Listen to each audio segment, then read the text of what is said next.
Before we begin tonight's journey, go ahead and get comfortable. Wrap yourself in a warm blanket. Maybe turn the lights down low. Take a slow, deep breath. And if you'd like, leave a comment below telling us where you're listening from tonight. Whether you're tuning in from your bed, your couch, or somewhere far across the world, you're welcome here. And if you enjoy these quiet, sleepy stories from history, consider subscribing so you'll always have something soothing to fall asleep to. You can even tap the like button. It's a small gesture, but it helps more tired minds find their way here. Now close your eyes, or let them drift softly toward the screen, and imagine this. You're walking through a quiet field just before sunrise. The grass is wet with dew. The air smells like earth, like cold stone, and smoke from a distant chimney. In the distance, a gray shape rises through the morning mist. It's not a castle, not a village. It's a monastery, a place where time slows down, where silence is thick like a heavy wool cloak. The walls are made of ancient stone. The windows are narrow and high. Inside, the people who live here, men called monks, have taken solemn vows. They've promised to live without wealth, without comfort, and without personal freedom. They spend most of their waking hours in prayer, reading, and hard, repetitive work. It may sound peaceful, like a retreat from the busy world. But as you'll soon see, life in a medieval monastery was rarely restful. Behind these walls were strict rules. Cold nights, scratchy robes, bland meals, no phones, no games, no naps unless given permission. And even when sleep finally came, the bell might ring at midnight, calling everyone back to the chapel to begin praying again. In this calm and quiet episode, we'll walk through the daily life of a medieval monk. Then we'll meet a real person who lived this way. After that, we'll explore the hidden history of monasteries, why they were built, what they preserved, and what secrets archaeologists have found buried in the walls. And finally, we'll look at how this cloistered world stood in contrast to the louder lives of kings, knights, and peasants. For now, try to picture it. The cold floor beneath your bare feet, the smell of ink and old parchment, the heavy sound of bells echoing through the dark, the slow rhythm of a life lived behind stone walls. Let us begin. The miserable truth about life in a medieval monastery. Imagine waking up in the dark. Not just early morning darkness, but the kind where the stars are still out and the moon is high. The bell is ringing. It's the sound that marks the beginning of your day. You are a monk, living in a monastery somewhere in Europe. The year might be 1250, or 1100, or even earlier. But it doesn't really matter. Life here hasn't changed much in centuries. You sit up on your hard wooden bed. There is no mattress, just a thin layer of straw and a wool blanket that smells a little musty. Your robe is thick and itchy. There is no pillow, and the room is always cold. In the winter, your breath fogs up in front of your face. In the summer, the stone walls stay damp and cool. You do not speak. Monks are often not allowed to talk except during special times. Silence is part of your daily life. You dress in the dark and move quietly through the stone hallway. Other monks are doing the same, their sandals tapping softly on the stone floors. Everyone is going to the church to say the first prayers of the day. These prayers are called matins, and they happen very early, sometimes around 2 or 3 in the morning. The church is dimly lit with candles. The chanting begins. Latin words echo through the cold air. You do not understand everything being said, but you repeat the words anyway. Over time, they become part of your rhythm, like breathing. After the prayers, you may go back to your cell for a short time or stay for the next part of the morning. There are several prayer times throughout the day, called the Divine Office. These include matins, lauds prime, terce, sext, none, vespers, and compline. That is 8 times a day when you must stop whatever you are doing and pray. In between, you are not resting. You have chores. Lots of them. Some monks work in the garden. They grow vegetables and herbs, pulling weeds and turning the soil. Others work in the kitchen, chopping onions and stirring big pots of soup made from lentils or barley. There is no meat most of the time. It is seen as too rich or too worldly. Meals are simple. Bread, cheese, maybe some cabbage. If you are lucky, dried fish. But it's often the same thing day after day. And the eating itself? Not easy. Meals are eaten in silence while one monk reads aloud from a religious book. You cannot chat or laugh. You eat quickly and quietly. Sometimes you may not eat at all. Fasting is common, especially during religious seasons like Lent. Some monks go hungry not just by choice, but because they truly believe suffering brings them closer to God. There is also the scriptoria, the writing room. If you are one of the literate monks, your job might be to copy texts. This means sitting at a desk for hours, dipping a quill into ink, and writing carefully on parchment. Mistakes are not welcome. Some pages take days or even weeks to complete. The room smells like ink and old paper, and it is very quiet. Your hand aches. Your back hurts. But the work is sacred. You are preserving knowledge, and that matters. Of course, it isn't all noble. You may also be tasked with cleaning latrines, hauling water from the well, or tending to the animals. Life in a monastery is not just prayer and writing. It is physical work, often dirty and dull. And did we mention the lice? Yes, even monks were not safe from these tiny, crawling annoyances. Bathing was rare, especially in cold seasons. Warm water was hard to come by, and privacy was limited. Clothes were not washed often. Blankets and robes were shared. It was not unusual for lice and fleas to make their homes in beds, robes, and even in the folds of the monks' cowls. Sleep. You do get some, but not much. Monks often sleep in shifts, rising several times a night for prayer. The rooms are dark and cold. There are no fireplaces in the dormitory. Fires are dangerous, and the church rules are strict about comfort. You are meant to suffer a little, to keep your soul pure. Even the way you walk is controlled. There is a slow, steady rhythm to life. No running, no sudden loud laughter, no play. Some monasteries were stricter than others, but in most, joy was quiet, hidden in the small moments, like a warm bowl of soup, a well-lit candle, or a silent hour in the library. But even in all this hardship, there is purpose. The monks believed they were doing something meaningful. They were praying for others. They were keeping books safe. They were living a life free from temptation, far from the wars and greed of the outside world. Still, it is not easy. Not warm. Not exciting. Just quiet. Cold. Repetitive. You live by the bell. You work in silence. You sleep in the dark. And each day looks very much like the last. Over time, this life becomes your rhythm. A quiet beat of prayer, work, and sleep. Nothing flashy. Just time slowly moving forward, like a candle burning down to its base. Now that you have walked through the quiet halls of monastic life, it is time to meet someone who lived it for real. Someone who left behind words that still whisper across the centuries. Let us turn the page. The life of Brother Alfric, a real monk in medieval England. Let us go back now to the year 996. The place is England. The country is changing. There are kings and battles, but there are also quiet places where people pray and study. In one of those quiet places lives a man named Alfric. He is not a warrior. He is not a farmer. He is a monk. His name might sound unfamiliar, but Alfric was one of the most important monks of his time. He lived in a monastery in a town called Winchester, and later in a place called Eynsham. But he was not just a monk. He was also a writer, one of the few people in the country who could read and write in both Latin and English. Imagine yourself in his small writing room. It is cold, even in summer. The windows are narrow.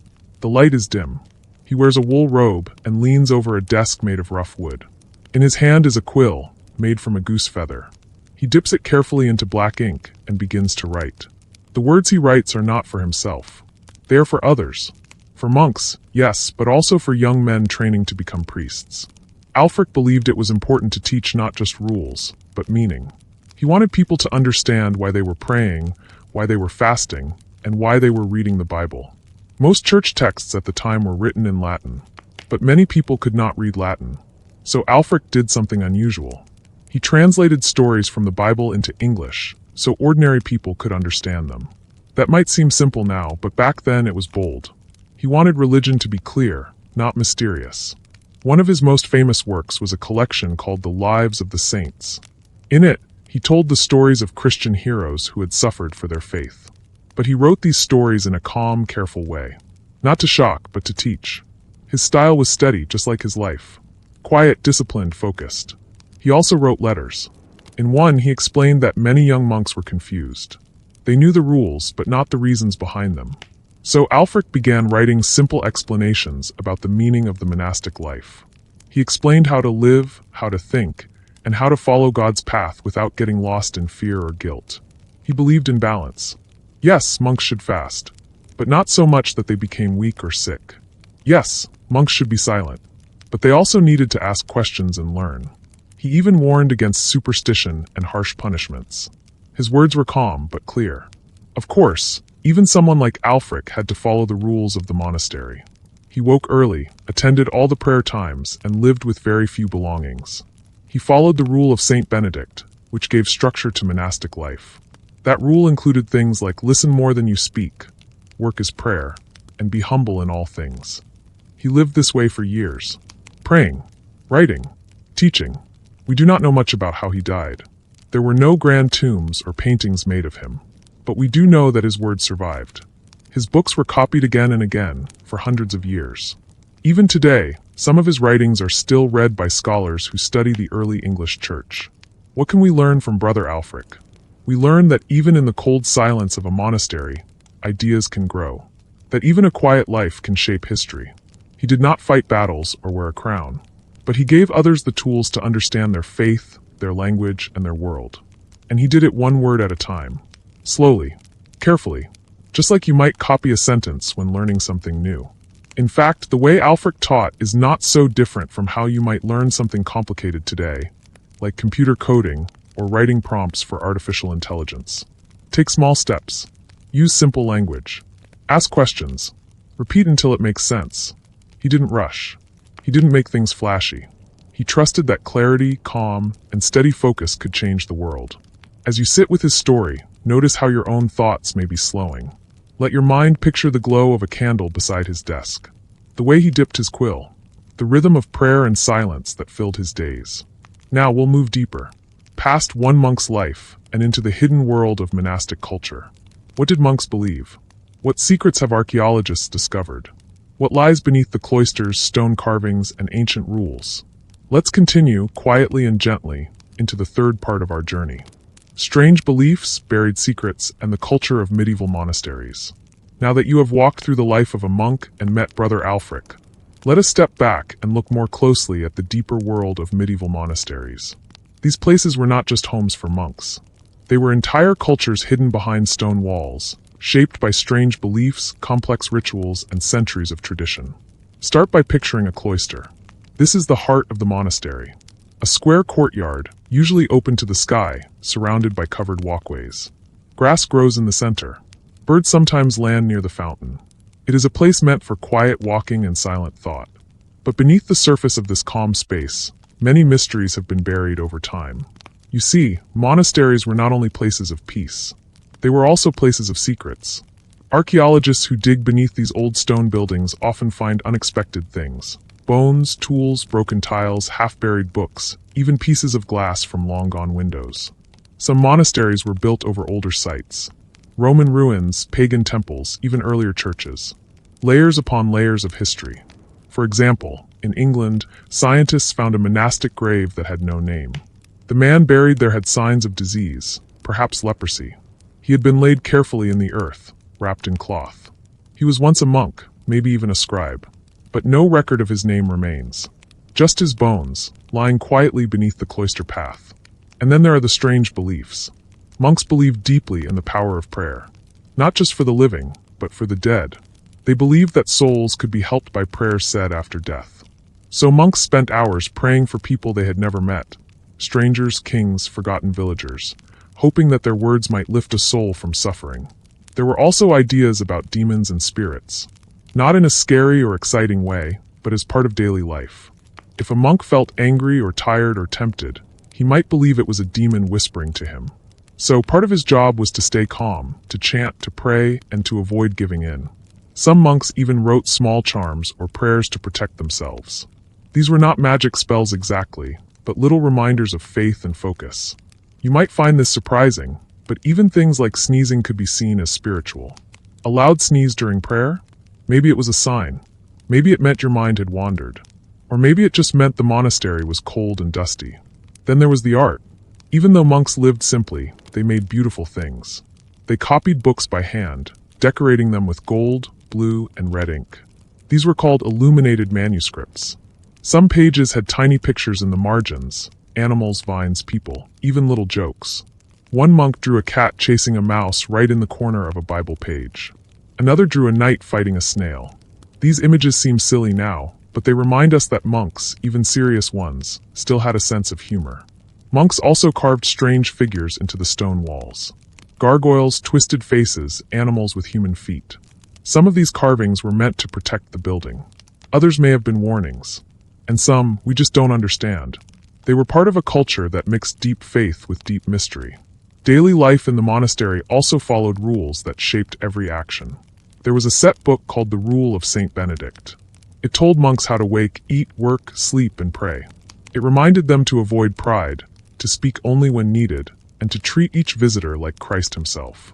Monasteries often kept a guest room open for travelers, no matter who they were. But not all was equal inside. Some monks were from noble families. Others were poor. Some could read, some could not. Some monks followed rules very strictly. Others were more relaxed. There were also lay brothers, men who lived in the monastery but were not full monks. They did more of the hard labor, chopping wood, fixing roofs, plowing fields. They lived the same hard life, but without the same status. There was even a hidden language. Not a secret code, but a set of hand signs used during times of silence. A monk could point to his mouth, and then make a shape for bread. Or he might use a gesture to ask for more wine, or to say he was too tired to continue working. This system let them communicate without breaking the rule of silence. And as strange as it seems, monasteries were also centers of science and learning.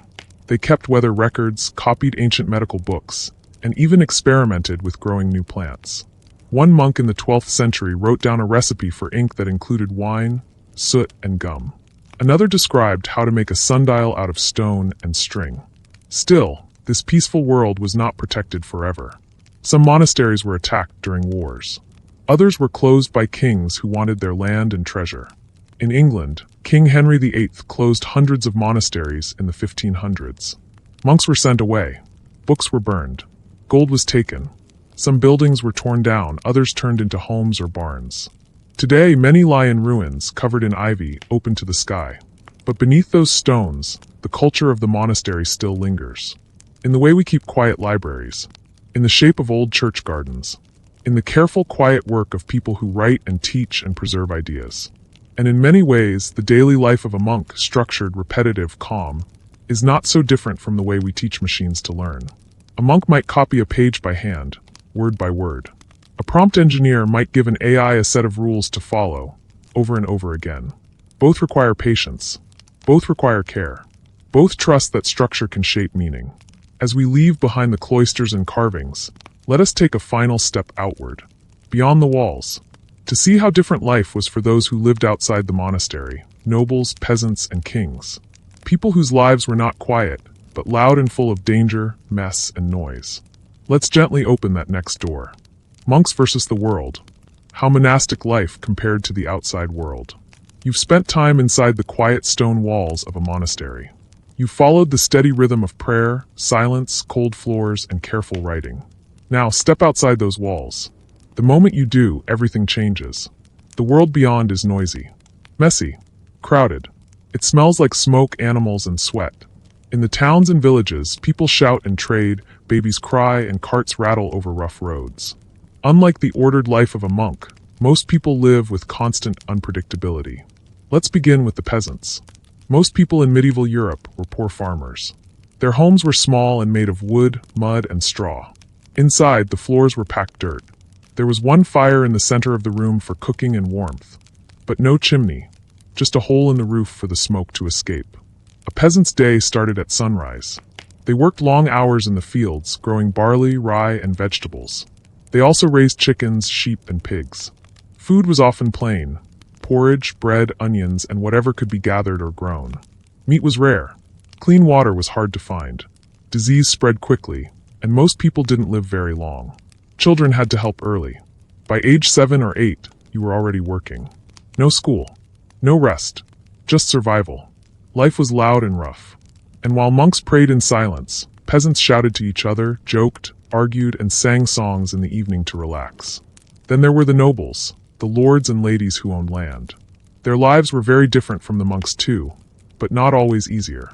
A noble boy might be sent to train as a knight, starting at age 7. He would clean armor, serve at the table, and learn to ride horses. Later, he would learn to fight, not just with swords, but with real danger. Battles, injuries, and sudden death were common. Noble women, on the other hand, might be married off as early as age 12 or 13. Their lives were filled with rules too, about behavior, clothing, and family honor. They might learn to manage a household, weave cloth, or oversee servants. They wore fine clothes, yes, but were often used to build alliances between powerful families. Marriage wasn't about love. It was about property, money, and politics. Even kings, who wore crowns and sat on thrones, did not have easy lives. They were always under pressure, from wars, nobles, the church, and their own families.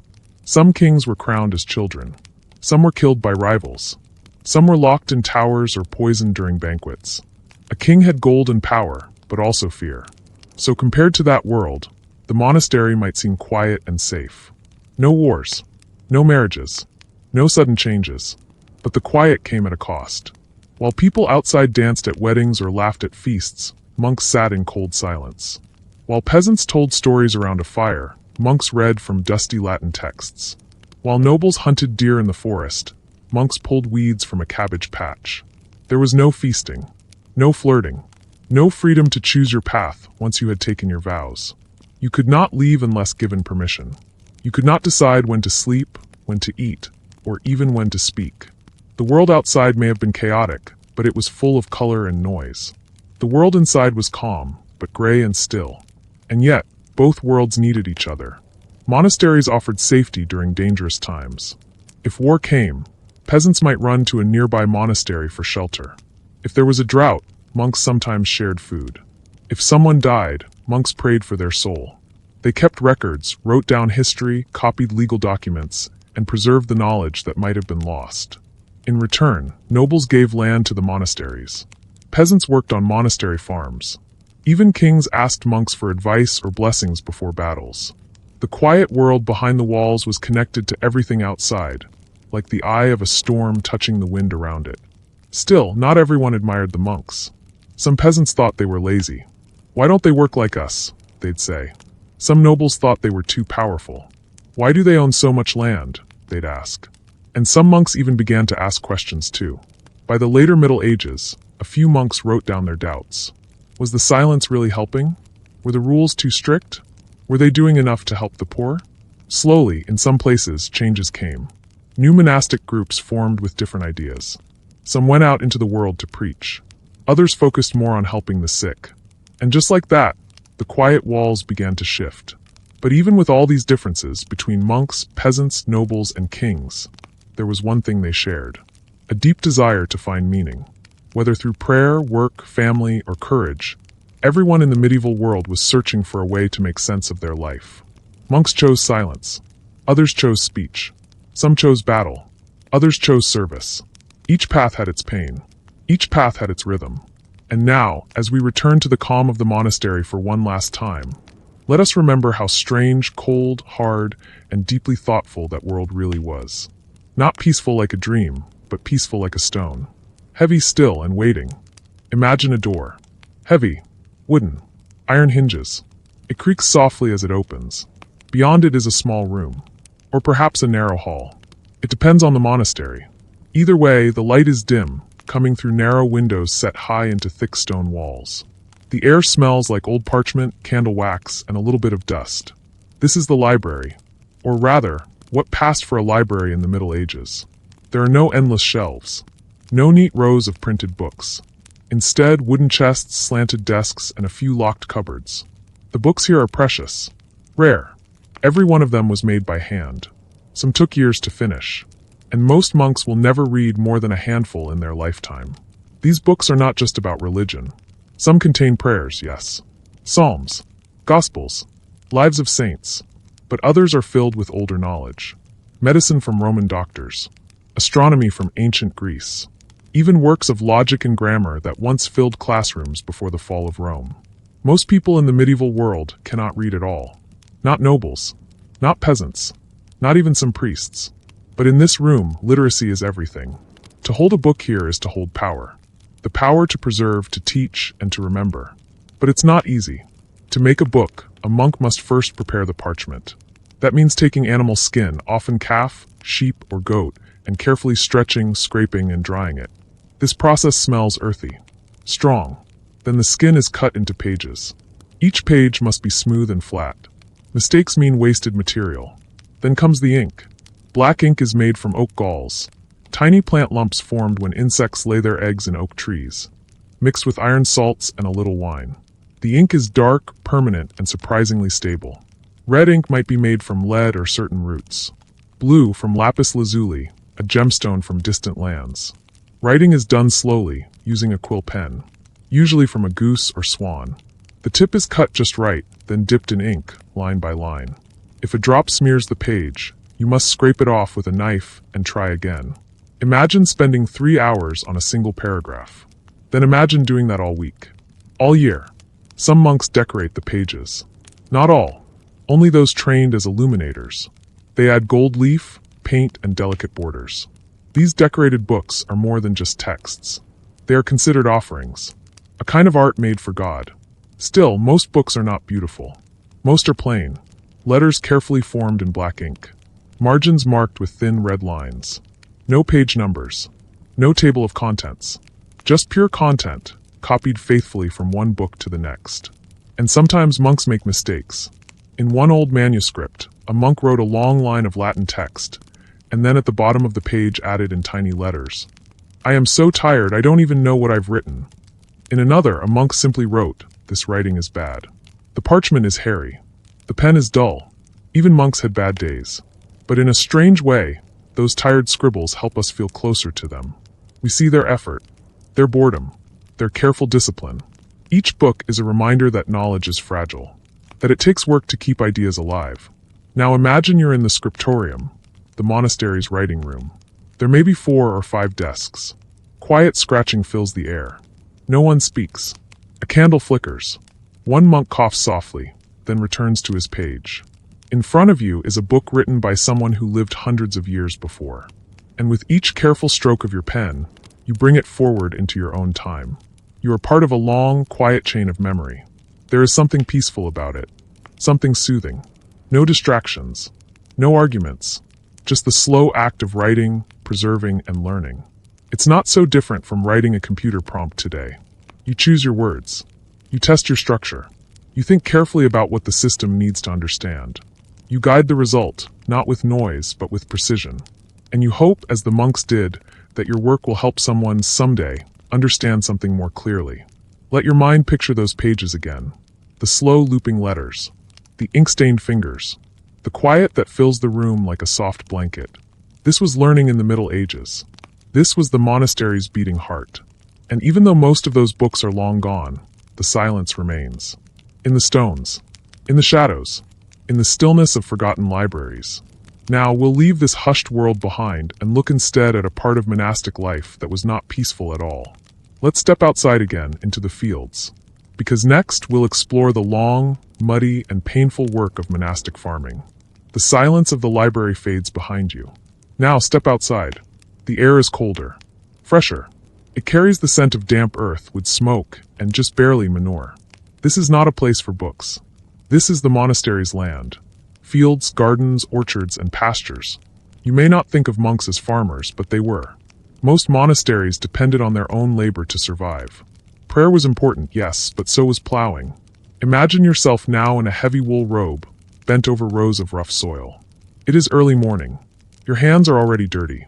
The sun is just rising behind the trees. There is no tractor, no machine, no metal plow pulled by an engine. Just a wooden tool, a tired donkey, and the slow rhythm of digging, planting, harvesting. Farming was not an extra task. It was part of the monastic rhythm.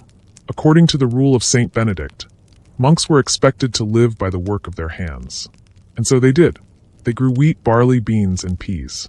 They planted herbs, mint, sage, lavender, and tended to orchards filled with apples and pears. Some monasteries even kept beehives for honey. But it wasn't easy. The soil was often rocky. The weather could be harsh. Rain flooded the fields. Droughts cracked the earth. And all of it, every ounce of food, had to be planted, grown, and gathered by hand. Monks also raised animals. Sheep were especially common. Their wool was valuable. Monasteries became famous for producing fine wool that was sold across Europe. To keep the sheep healthy, monks had to shear them, clean their hooves, and move them between pastures to keep the grass from running out. There were cows for milk, chickens for eggs, pigs for meat, though meat was eaten rarely, mostly by guests or in special seasons. And someone had to clean the stalls, haul the feed, repair the fences, and carry heavy buckets of water from the well.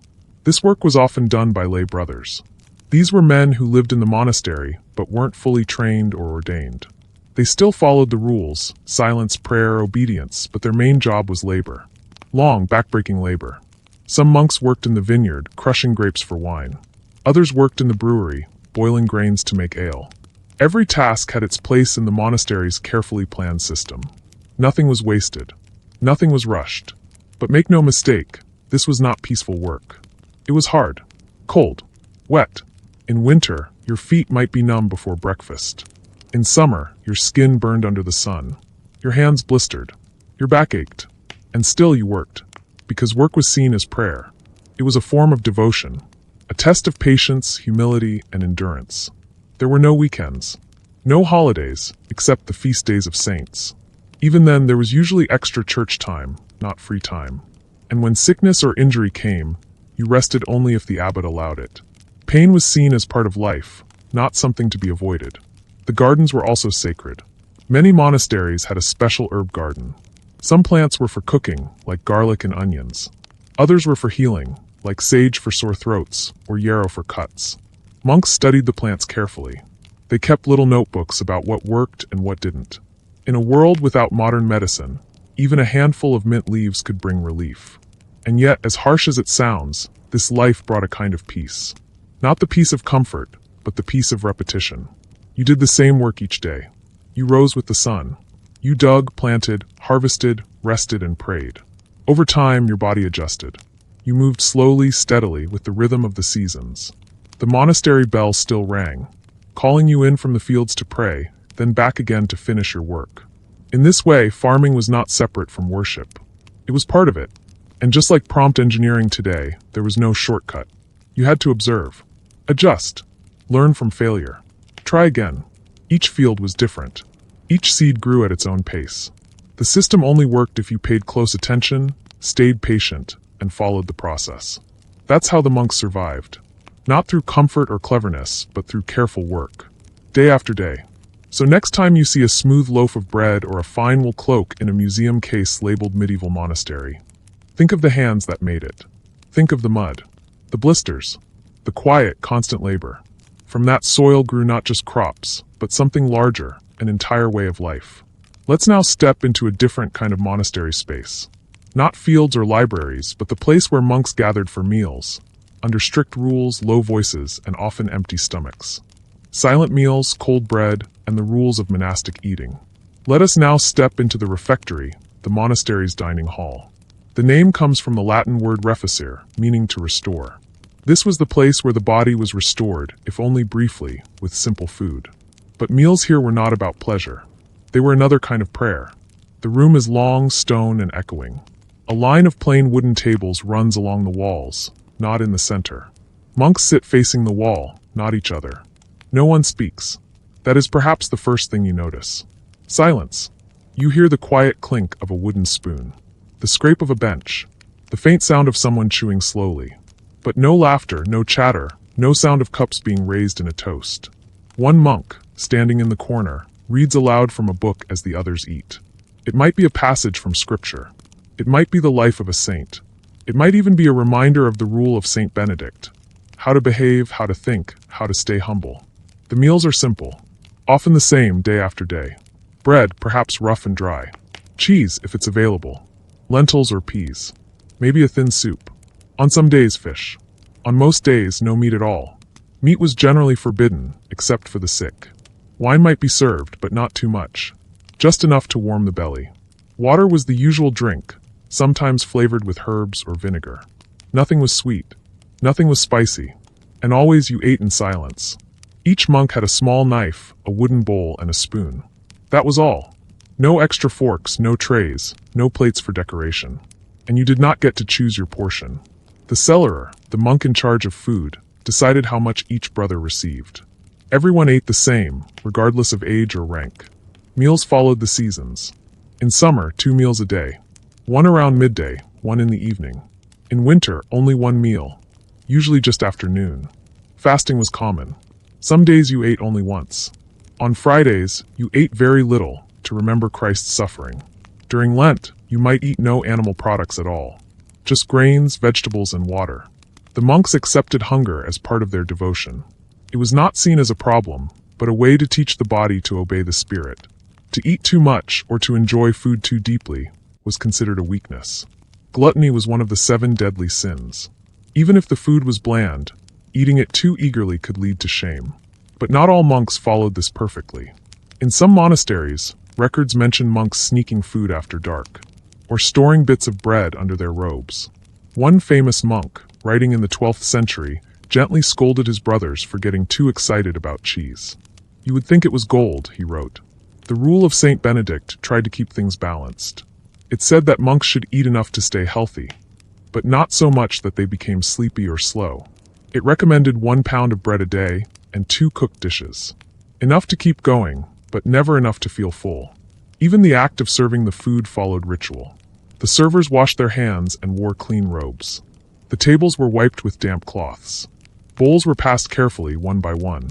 And after the meal, everyone gave thanks, not just in prayer, but by cleaning their area, wiping the table, and returning their utensils. Occasionally, the monastery would welcome guests. A traveler, a poor villager, or even a nobleman might stay the night. If they were present at a meal, monks were instructed to treat them with quiet honor. This was seen as an act of hospitality, as if Christ himself were visiting. Guests received the same food, but perhaps with a little more warmth. Still, for most monks, eating was not about comfort.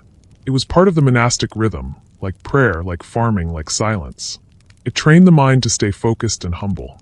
Imagine now the end of the meal. The final bite is taken. The reader finishes his passage. A bell rings. Slowly, quietly, the monks rise. Each one places their bowl and spoon on a small shelf. No applause. No conversation. Just quiet footsteps fading down the corridor as the brothers return to their work. There is something peaceful in this. The predictability. The humility. The way even eating becomes a kind of meditation. A focus on simplicity. On enough. And when you think about prompt writing today, there's a strange connection. You don't add flair for flair's sake. You strip the instruction down to what's necessary. No more, no less. Just the clear guidance needed to get the right result. Monks learn discipline through cold meals. You might learn it through clear inputs. Both paths teach focus. Both reward patience. And both begin with understanding your limits. Next, we'll step into a different kind of room altogether. One where speech was finally allowed. A place for discussion, correction, and sometimes quiet confession. The monastic chapter house. The chapter house, where monks finally spoke. After days of silence, you might wonder, did monks ever talk? The answer is yes, but only in certain places, at certain times, and for specific reasons. One of the most important of these places was the chapter house. Now picture a rounded room, or sometimes a square one, with stone benches built into the walls. A single doorway leads in from the cloister. The air inside is cool, even in summer. There is no furniture, no decoration. Just open space, low voices, and time. This was where the monks met each morning after the first prayers. Everyone gathered here. No one skipped. The abbot, the head of the monastery, stood or sat in the center. The others took their usual places along the wall. No chairs, just the cold stone beneath their robes. The meeting began with a reading. A small piece of the Rule of Saint Benedict, read aloud by one of the monks. This set the tone for the day. A reminder of humility, of obedience, of patience. Then came the business of the house. The chapter house was where news was shared. Announcements about the monastery, messages from the bishop, instructions about visitors, building repairs, or harvest plans. But more importantly, it was where monks spoke about their own faults. This was one of the few times when speech was allowed. Each monk had a chance to stand and confess a mistake. Sometimes it was small. I was late to morning prayer. Or, I ate too quickly at supper. Other times it was more serious. I fell asleep during scripture. I spoke without permission. I harbored angry thoughts. These weren't dramatic confessions. There were no shouts, no tears. Just quiet honesty. The monk would bow his head and speak softly. The abbot might give a gentle correction or assign a small task, an extra prayer, a bit more work in the garden, or the loss of a meal. Then the monk would sit again. This was not meant to be punishment. It was a practice in humility, a way of reminding each monk that no one was perfect. That even in silence, mistakes could be made. That even in a life of prayer, pride could grow quietly. And anyone could speak. If one monk had noticed another slipping, he could raise his hand and say so, gently. Brother Matthew left the refectory early. Or, Brother John looked sleepy during prayer. This wasn't gossip. It was meant to keep the community honest. Calm. Focused. Sometimes it caused tension. But more often it led to forgiveness. Because in the end, every monk had been corrected at some point. And every monk had offered correction too. The chapter house was also where decisions were made. If the monastery needed a new cellarer, the monk in charge of supplies, he was chosen here. If a new monk was ready to take his vows, the brothers discussed it here. The abbot might ask for opinions. The monks might vote by quietly placing pebbles into jars. The room held memory. Decisions made. Rules adjusted. Problems faced. And when a monk died, his life was remembered here too. The brothers would gather. One monk would speak of the man who had passed, his good habits, his struggles, his work. Then they would pray. Not loudly. Not with drama. Just with the same calm focus they brought to every part of life. In this way, the chapter house became a space of speech. Not loud, not free-flowing, but honest. Carefully measured words meant to guide, not to wound. It was a kind of prompt box, if you think about it. Each monk brought forward a small input. A statement, a question, a suggestion. And the group responded, not with emotion, but with clarity. That's what a good prompt is too. It gives the right information in the right tone at the right time. Imagine it now. The morning light through narrow windows. The soft shuffle of feet. The low voice of Brother Thomas admitting he overslept. The quiet nods of others. The gentle reply of the abbot. Then silence again. The moment passed. The day ahead. Even in a world built on silence, the chapter house made space for truth. For repair. For learning. And now, we'll step from this room of reflection into one of the monastery's most private spaces. The place where monks lived. Slept. Endured cold nights. And followed strict, strange routines. It's time to climb the stairs into the dormitory. Cold stones and midnight bells, sleeping in the monastic dormitory. Let's climb now. Up a narrow, spiral staircase. The stone steps are worn in the center from centuries of feet. The air gets colder as you ascend. You come to a simple wooden door. It creaks as you push it open. This is the dormitory.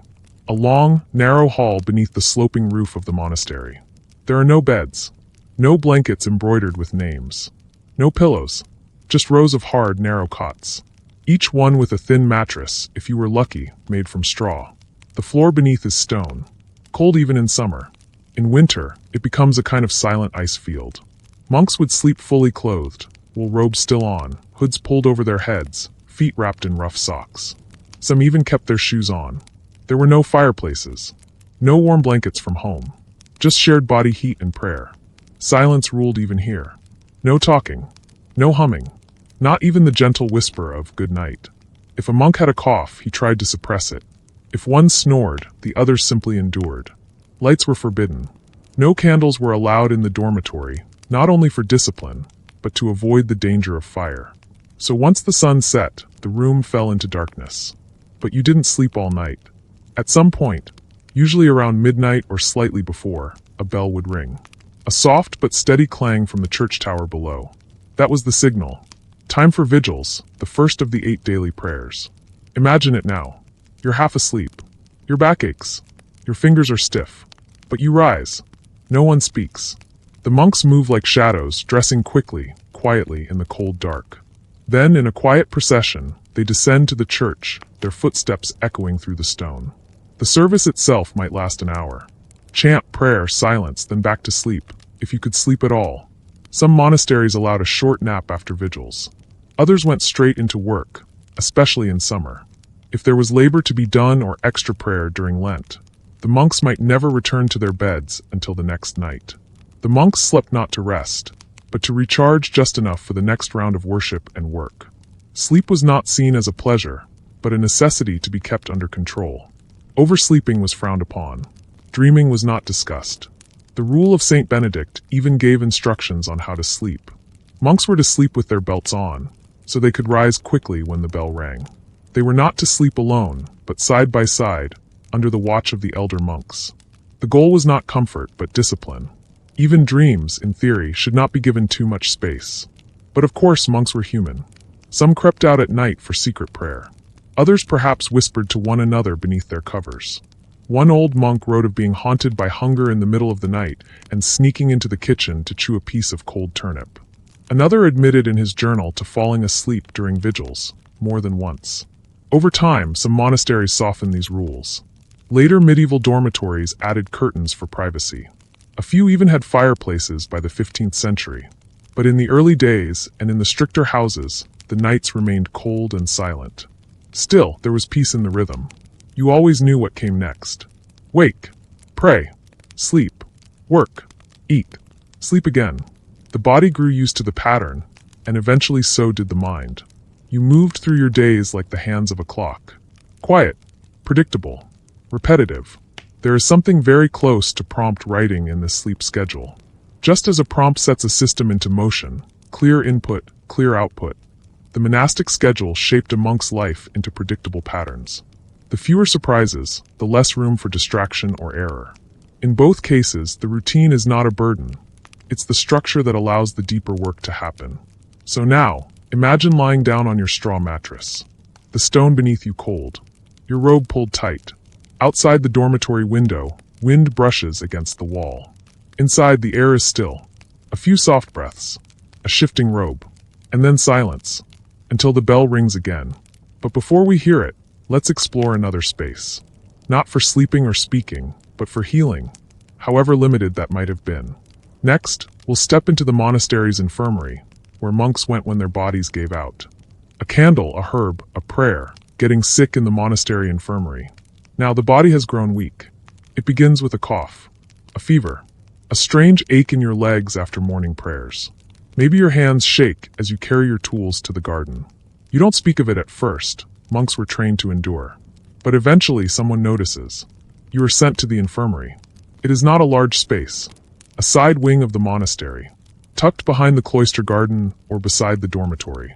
The air inside smells faintly of dried herbs and beeswax. A single candle flickers. The stone walls hold the cold, but the windows are covered with thin cloth to block the worst of the wind. The infirmary is silent, like the rest of the monastery. But here, that silence is different. It's not about discipline. It's about weakness, pain, uncertainty. There are a few narrow beds, more than in the dormitory, sometimes with thicker straw mattresses. Sick monks are allowed to rest more. They might receive softer food, watery broth, warm ale, or bread soaked in milk. On very rare occasions, meat.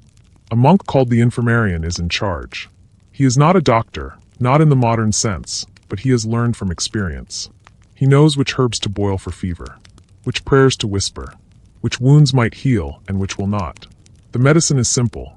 Honey for wounds, sage for cough, chamomile for sleep, vinegar and water for cleaning cuts, onion and garlic poultices for swelling.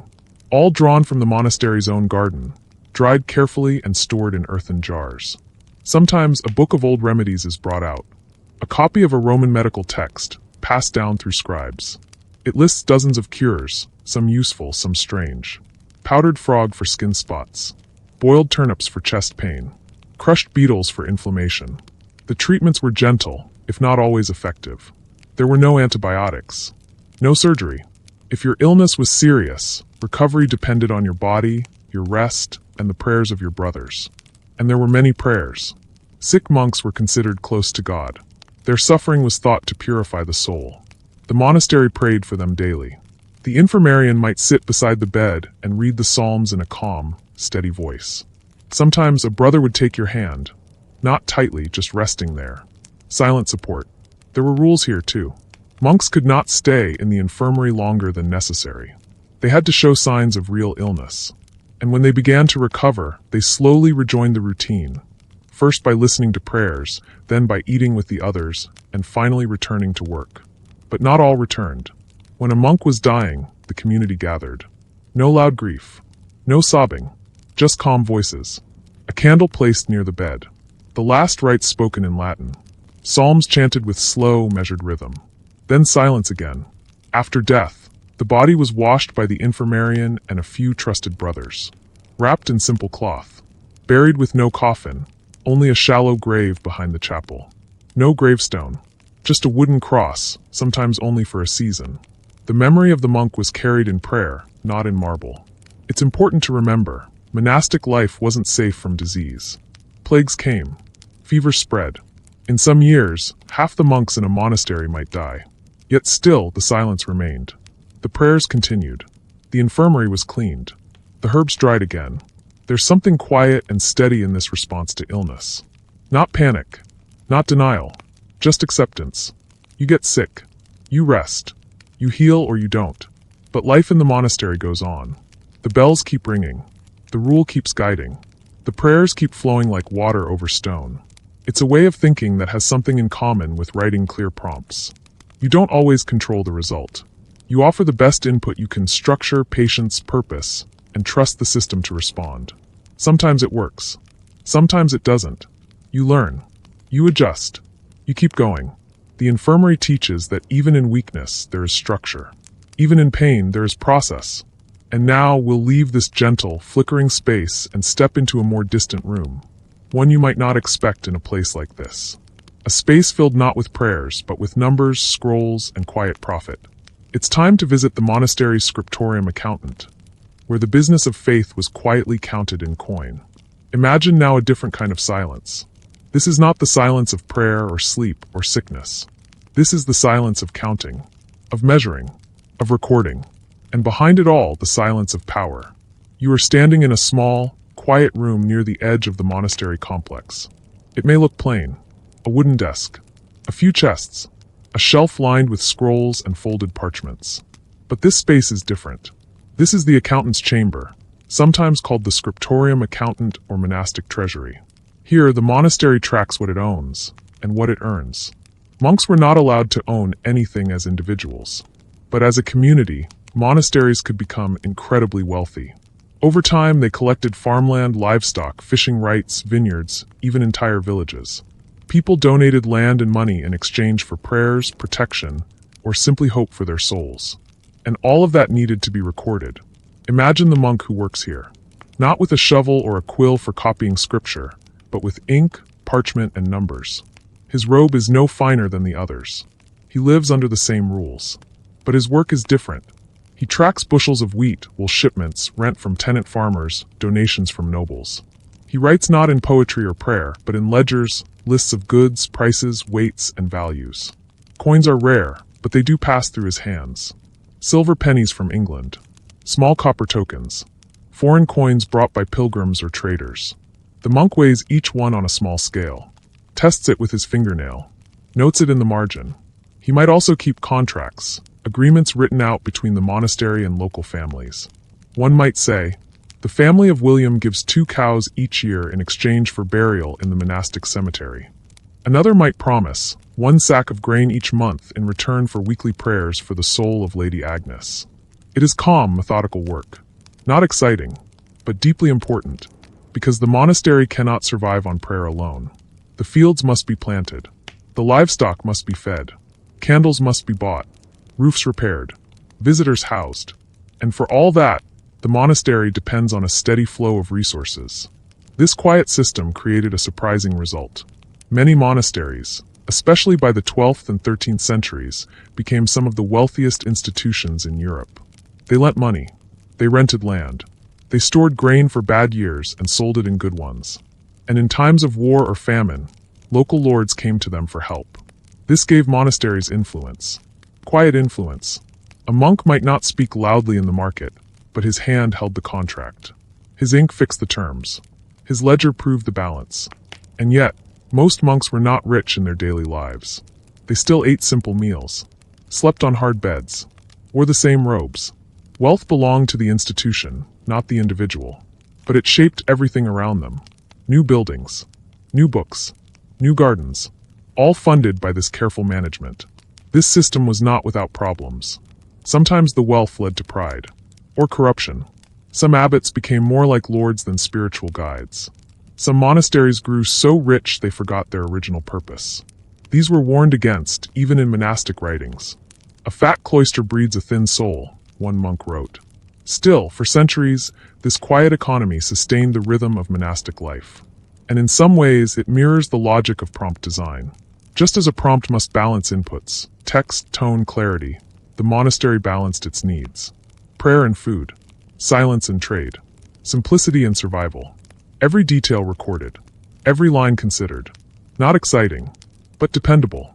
And from this slow, quiet system, great things could be built: a library, a hospital, a sanctuary.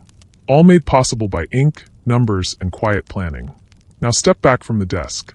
The monk nods to you but says nothing. He returns to his ledger. The candle burns low. Outside, the bell is ringing again. This time, it is the call to the cloister walk, a time of reflection and gentle movement.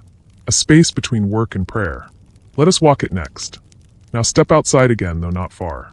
You are still within the stone walls of the monastery. This space is known as the cloister, an open courtyard surrounded by covered walkways. For paths form a square, paved with worn stones. In the center, a simple garden, perhaps just grass or herbs, or a fig tree if the climate allows. Above, the sky is visible. It brings light into the space, even on cloudy days. Birds pass overhead. A breeze moves through the arches. This was the heart of the monastery. Not because it was noisy or grand or important in any worldly way, but because the cloister connected everything. From here, you could reach the church, the dormitory, the refectory, the chapter house, the garden. Every part of monastic life circled back to this still, square center. And yet, this place was not for gathering. Not for conversation. It was for walking. Monks walked here in silence. Slowly. Thoughtfully. One behind another. Sometimes to pray, sometimes to think, sometimes simply because movement was needed after hours of sitting, copying, or laboring in the fields. No one rushed. You might pass a brother and exchange a glance. Nothing more. The rhythm of your footsteps on the stone echoed quietly, a reminder that time was passing, but gently. Walking the cloister became a kind of prayer, a way to reflect, to repeat the Psalms quietly in your mind, to consider your actions, your failures, your small victories. It was time for stillness in motion. This is very different from how people walk today. We walk with urgency, with purpose, eyes on screens, steps quick and clipped. But here, every step is measured. Your sandals press gently against the stone. Your robe sways with each movement. You don't walk to get somewhere. You walk to be. Sometimes monks would read as they walked, holding a small book of psalms or meditations. Sometimes they just observed. The sky, the weather, the changing leaves. Even the shape of a cloud might bring meaning after enough silence. And always the rules remained. No speaking. No laughing. No sudden movements. The cloister was not for sharing opinions, but for letting them dissolve. In silence, the mind settles. Think of it like editing a prompt. You write something, then you step back. You look at it again, not to add more, but to remove noise, to sharpen the shape. That process of quiet editing, walking through the problem again and again, is what the cloister was for. A monk might spend 20 minutes here, or an hour, sometimes after confession, sometimes before a difficult decision. There were no clocks, just bells. And when the next bell rang, the walk ended. The monks turned quietly and returned to their duties. There is something deeply comforting in this space, because here you are not expected to speak or prove or explain. You are allowed to simply be, one figure in a long tradition of silent walkers. You are not alone, even if no one touches you or talks to you. You are part of the rhythm. The monastery breathes, and you breathe with it. And the stone remembers. Every footstep that passed this way. Every robe that brushed these walls. Every silent prayer whispered only in the mind. It remains, somehow, in the way the light falls through the arches. Now, we'll leave this path, not because we must hurry, but because the next chapter of monastic life is calling. One that happened far outside the monastery walls. Next, we'll travel with the monks who wandered, who left the cloister to preach, serve, and survive among the people. Beyond the walls, wandering monks and the outside world. The monastery, with all its stone walls and strict silence, may seem like a world sealed off from everything else. But not all monks stayed inside. Some were sent beyond the walls. They were called mendicants or wandering monks. The word mendicant comes from the Latin mendicare, meaning to beg. These monks gave up not only wealth, but even the comfort of a steady home. They walked from village to village, living on the kindness of others, preaching, helping, and surviving one day at a time. Their robes were often the same rough brown or gray, but dirtier, more worn. They slept where they could, sometimes in barns, sometimes in the open. They carried nothing but a staff, a small pouch for bread, and a book or two. The The road was their monastery now. Imagine walking alongside one of them. The road is uneven beneath your feet, soft with mud after a night's rain. Trees line the path. A village steeple peeks through the mist ahead. You're hungry, but you've grown used to that. There's no coin in your pouch, but you're not looking for money. You're looking for a soul in need of guidance, or a family who needs prayer, or simply a place to rest and speak of God. Wandering monks were part of new religious movements that grew in the 12th and 13th centuries. Groups like the Franciscans and the Dominicans believed that true devotion meant living among the people, especially the poor. They followed strict rules, but those rules were different from the ones behind monastery walls. They were allowed to speak more freely, to teach, to debate. They often studied logic, philosophy, and scripture deeply, so they could explain complex ideas in simple ways. Their voices filled street corners, marketplaces, and wooden churches. They wore no shoes. Unlike the monks inside the abbeys, wandering brothers depended completely on the generosity of others. They knocked on doors, slept on straw, asked for crusts of bread or sips of soup. In return, they offered prayers, healing, or comfort. Some villagers saw them as holy men. Others saw them as a nuisance. Dirty, strange. But the monks didn't argue. They moved on. This kind of life required a different kind of silence. Not the silence of stone, but the silence of the self, knowing when not to speak, when to listen, when to stay still and let the world open around you. You might think of this as a different kind of prompt engineering. In a monastery, the prompt is repeated each day: pray, work, repeat. But out on the road, the prompt must be written fresh in every village. Every person is different. Every conversation must be tailored to its listener. So the wandering monk listens before he speaks, observes before he offers advice. He learns to read people like you might read a page, carefully, slowly, one line at a time. And still, despite all this difference, the wandering monks held close to the same values as their cloistered brothers. Humility, obedience, simplicity, prayer. They were like branches from the same tree, growing outward but fed by the same roots. Over time, some wandering orders became powerful. They built schools, taught at universities, wrote books. Their ideas shaped the church, shaped Europe, shaped thought itself. But even then, many of their followers chose to remain poor, walking the same muddy roads. Imagine now the monk lying under the stars at night, his robe pulled tight around him, a rock for a pillow. He murmurs a prayer not to be heard, but to feel grounded. Somewhere far away, a monastery bell rings, though he cannot hear it. Still, he knows what time it is. Still, he keeps the rhythm. And just like that, the world beyond the walls is still part of monastic life. Different form, same foundation. So as we turn back toward the monastery gates, let us pause. The cloister offers order. The road offers risk. And both are part of the full picture. Just like in prompt writing, some solutions are built from fixed rules. Others are discovered in the wild, messy flow of human language. Both take practice. Both take listening. Both take humility. Now let us return within the walls. Our next stop will be a more decorative place. Unexpected in its beauty, the monastic garden, where peace grows slowly between herbs, stone paths, and ancient medicinal wisdom. Step now through a low wooden gate. The path is uneven, edged with rounded stones. The air smells different here, warmer, richer, filled with the faint, familiar scent of green things growing. This is the monastery garden.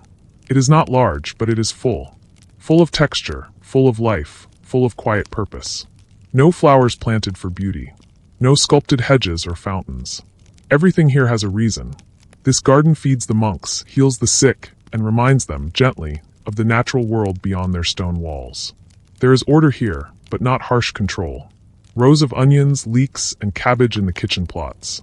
Lines of sage, rosemary, and fennel in the medicinal beds. Trees along the edges, figs, apples, or plums, depending on the climate. Bees hum softly as they move between flowering herbs. A monk stoops silently in the distance, pulling weeds. In the early Middle Ages, the garden was not just a place to grow food. It was part of a spiritual practice. To grow something, to water it, wait for it, care for it day by day, was to understand patience. It was a lesson in surrender. The plant grew when it was ready, not when you wanted it to. Some monasteries followed Charlemagne's Capitulaire de Villiers, an imperial document that listed dozens of plants monks were encouraged to grow. Everything from garlic and mint to roses and wormwood. These weren't rules, exactly, but guides. a reminder of what could be made useful. Imagine walking these rows now. Your feet press into the soft dirt. You brush your hand against the green tops of young carrots. The sun warms one side of your robe. You pass a bed of chamomile, soft and sweet-smelling. A patch of horehound, good for coughs. A stand of nettle, prickly to the touch, but boiled for tea. In a corner, a compost heap steams gently. Nothing is wasted, not even what rots. The infirmarian, the monk in charge of caring for the sick, comes here often. He selects the right herbs, snipping carefully, whispering their names. He doesn't rush.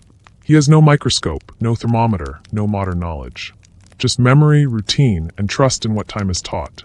In this way, the garden becomes a library. Each plant is a paragraph. Each leaf a word. The monks read the soil and learn its sentences. Some answers come quickly. Others, not for years. The best gardeners are not always the strongest. They are the ones who notice the small signs. The shift in color. The bend in a stem. The shadow of mold. These monks learn to listen to plants the way good prompt engineers learn to listen to patterns. Because crafting a good prompt, like growing a strong herb, isn't about brute force. It's about balance. Right words in the right place. Right seeds in the right soil. Sunlight. Space. A little patience. Even the act of gardening was spiritual. In the Rule of Saint Benedict, manual labor was a requirement, not just to keep busy, but to remain humble. Gardening was work, but it was also prayer. You tilled the earth, and in doing so, tilled your thoughts. Your worries loosened like weeds in the hand. And for monks who rarely spoke, the garden was a place where thoughts could grow. Not loudly, but steadily. With each turn of the soil, a thought deepened. With each harvest, a quiet satisfaction. The food they grew fed their bodies. The herbs healed their brothers. And the process itself nourished the spirit. So even though the monastery was built of stone, it lived because of what grew here, green, slow, and silent. And now, as the sun begins to lower toward the west, it's time to move indoors again. But not to the dormitory. Instead, we'll enter the library and scriptorium, where monks copied words instead of digging roots. A different kind of growing. A garden of ink. Now follow the scent of old parchment and candle wax. You push open a heavy wooden door and step into a cool, dim space. This is the scriptorium, the writing room. A place not of spoken words, but of written ones. Here, monks copied texts by hand, letter by letter, line by line in quiet devotion. The room is long and narrow. Narrow windows, let in thin ribbons of daylight. Along the walls are wooden desks, each with a slanted surface, designed to hold a large book or piece of vellum. At each desk sits a monk, hunched slightly forward, quill in hand. There is no chatter, no rustling, only the soft scratch of pen on page. This is the heart of the monastic library. Not a place where books were borrowed, but where they were born. Imagine the work. A single page might take hours to complete. A whole book might take weeks, even months. Every mark had to be perfect. The ink, made from oak galls and iron salts, was mixed fresh. The pens were trimmed from goose feathers. The pages, often made from treated animal skin, had to be carefully prepared, scraped smooth and cut just right. The monks copied everything here. Religious texts, yes, Bibles, psalms, sermons. But also scientific works. Ancient Roman writings. Herbal guides. Mathematical treatises. Sometimes even poetry. Whatever was considered worth preserving. Each monk worked in silence. There were no printing presses. No backspace keys. If a mistake was made, it had to be scraped off gently with a knife. If too many mistakes were made, the entire page was discarded. In some monasteries, the work was divided. One monk read aloud from a text, slowly and clearly. Others wrote down what they heard. But in most scriptoriums, each monk worked alone, copying from an open book to a blank one beside it, matching every word, every letter. You can imagine how tiring it must have been. Eyes straining in the dim light. Fingers cramped from holding the quill too tightly. The cold creeping into the joints in winter. And still they worked. Because each book they copied was a kind of offering. An act of devotion that would last far beyond their own lives. Sometimes, to stay awake, monks would write little notes in the margins. Quiet jokes. Complaints. Hopes. One wrote, "This page is done, thank God." Another scribbled, "The ink is bad, the parchment is bad, the weather is cold."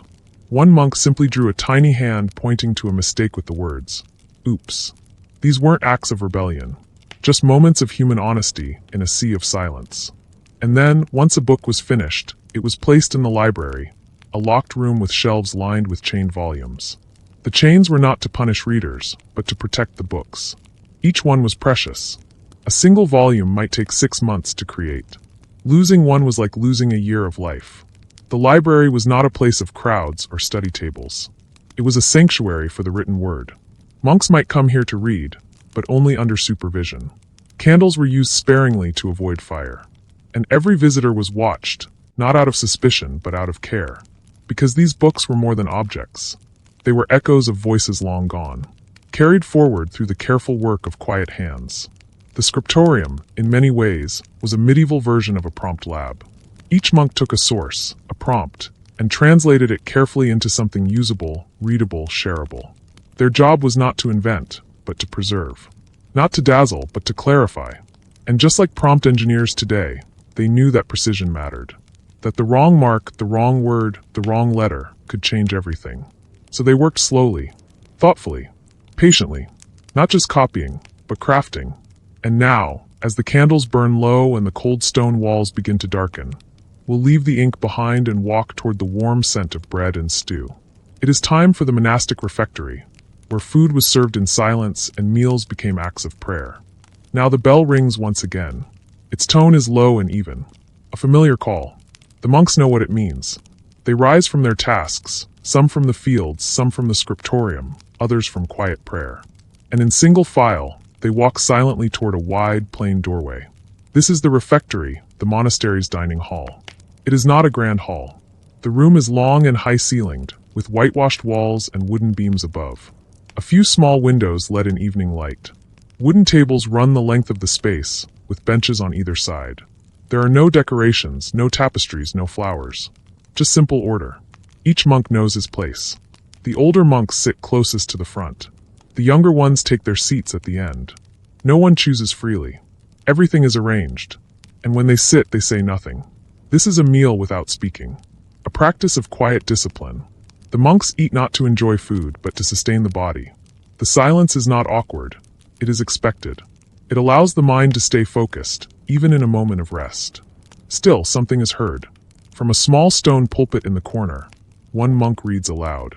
Not from a cookbook or a list of rules, but from scripture, or the life of a saint, or a passage from a moral text. He reads in a slow, calm voice, steady and low, echoing softly through the hall. As the monks eat, they listen. They chew their bread and spoon their stew in rhythm with the words. They do not interrupt. They do not laugh. They do not even look around. Eyes are kept low. The voice continues. And the meal passes like prayer. So what did they eat? It depended on the monastery, the season, and the rule. Most days, the meal was simple. A thick vegetable soup or pottage. Bread made from coarse flour. A bit of cheese, perhaps. Maybe beans, onions, or leeks. The food was warm, but plain.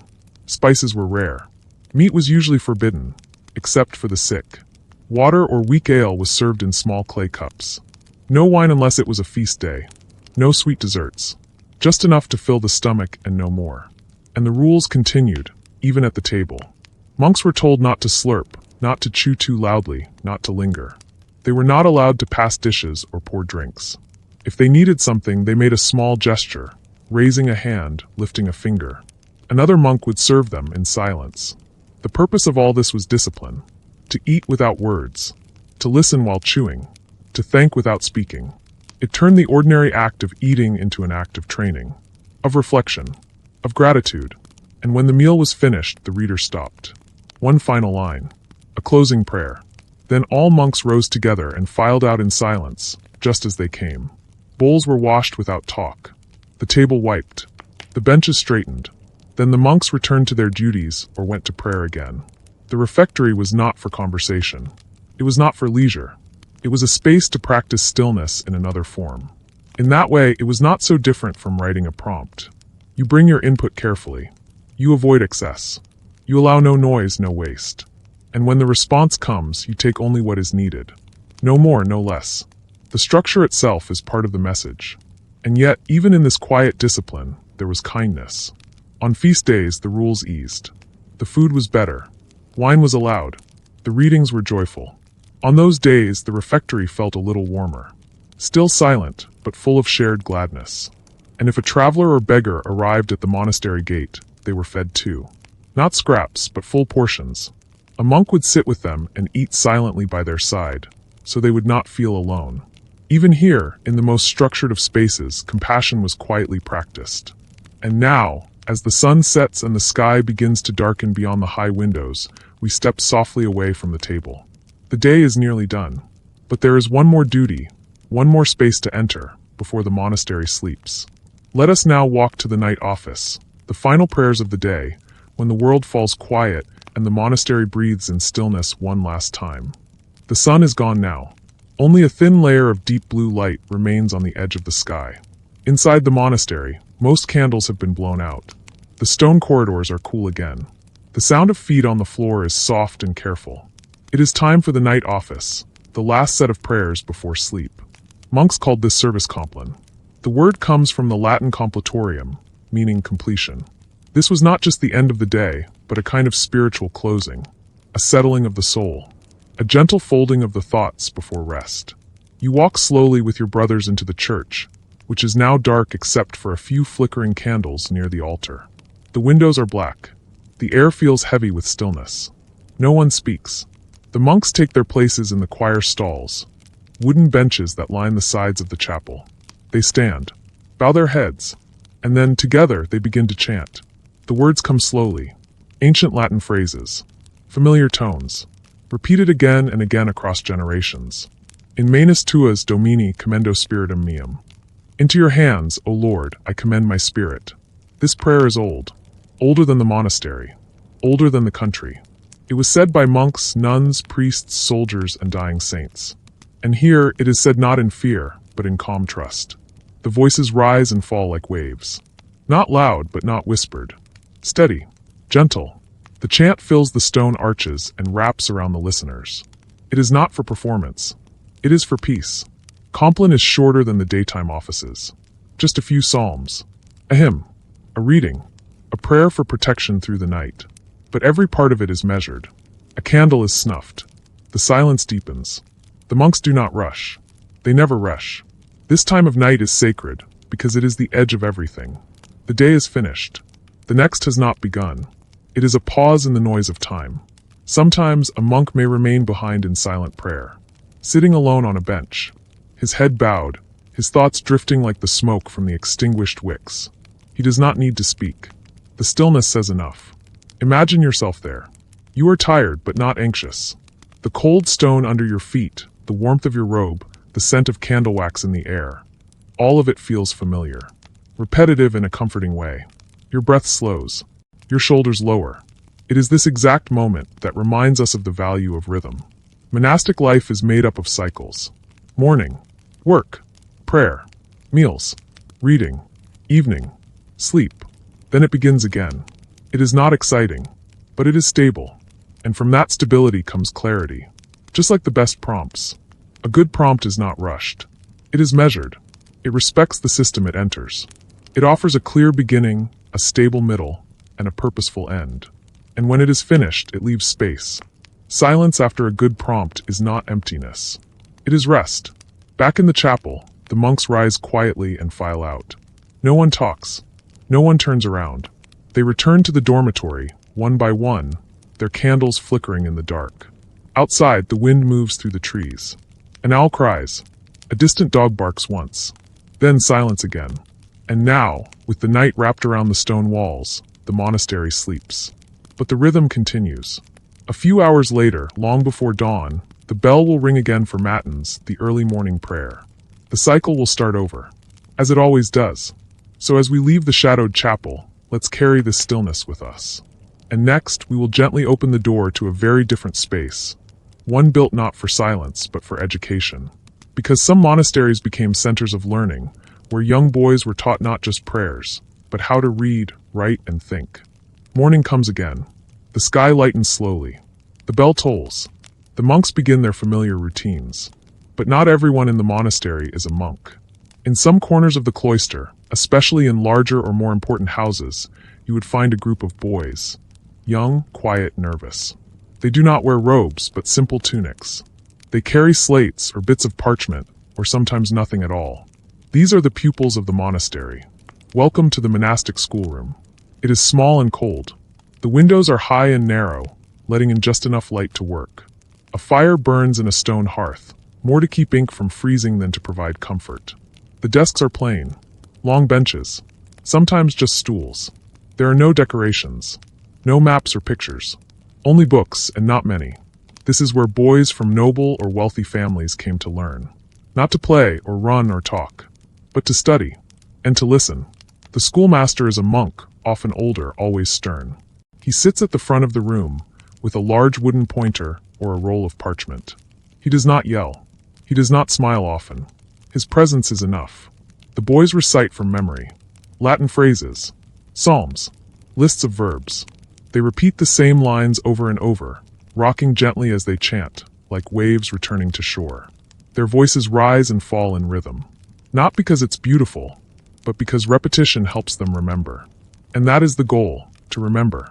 Reading came first, writing second, understanding last.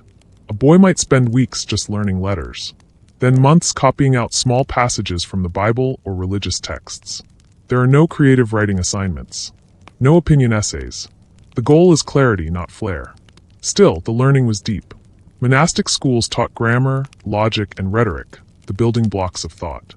Some students continued to study astronomy, mathematics, and music. They learned how the calendar worked, how to calculate Easter, how to sing in plain chant. And above all, they learned obedience. They spoke only when spoken to.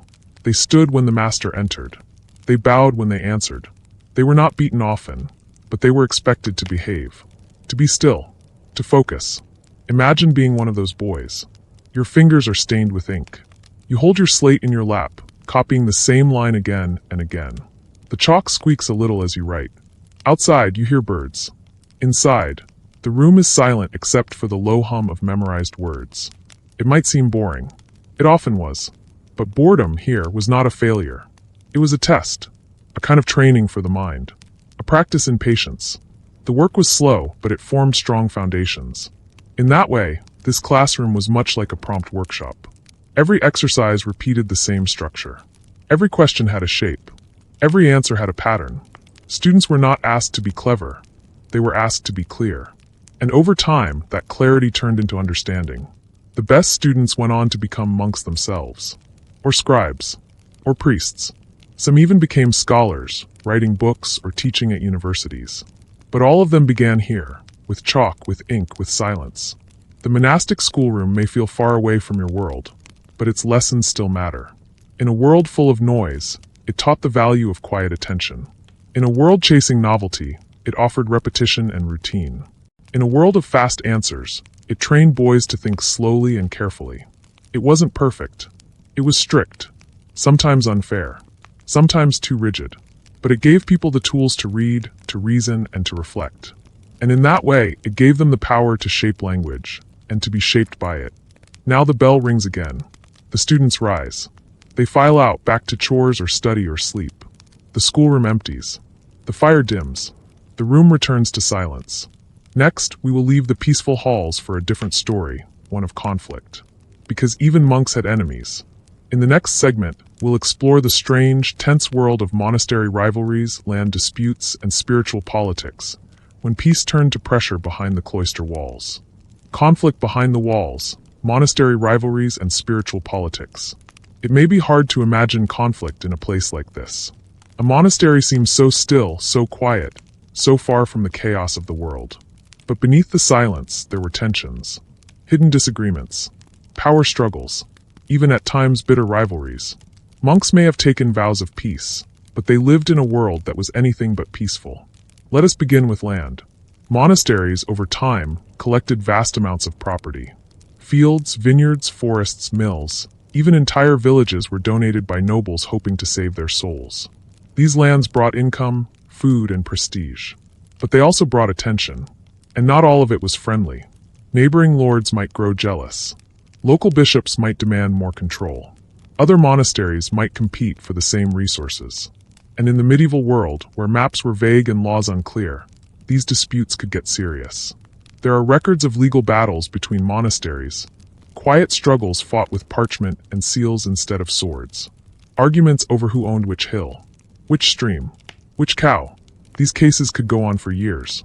In some monasteries, monks kept whole shelves of documents, charters, oaths, letters from kings, just to defend their land claims. They became skilled at record keeping, not just for prayers or taxes, but for survival. Some disputes were less about land and more about status. Which monastery had the older relic? Which was founded first? Which abbey was more faithful to the rule? These questions may sound small, but in a world where reputation meant survival, they mattered deeply.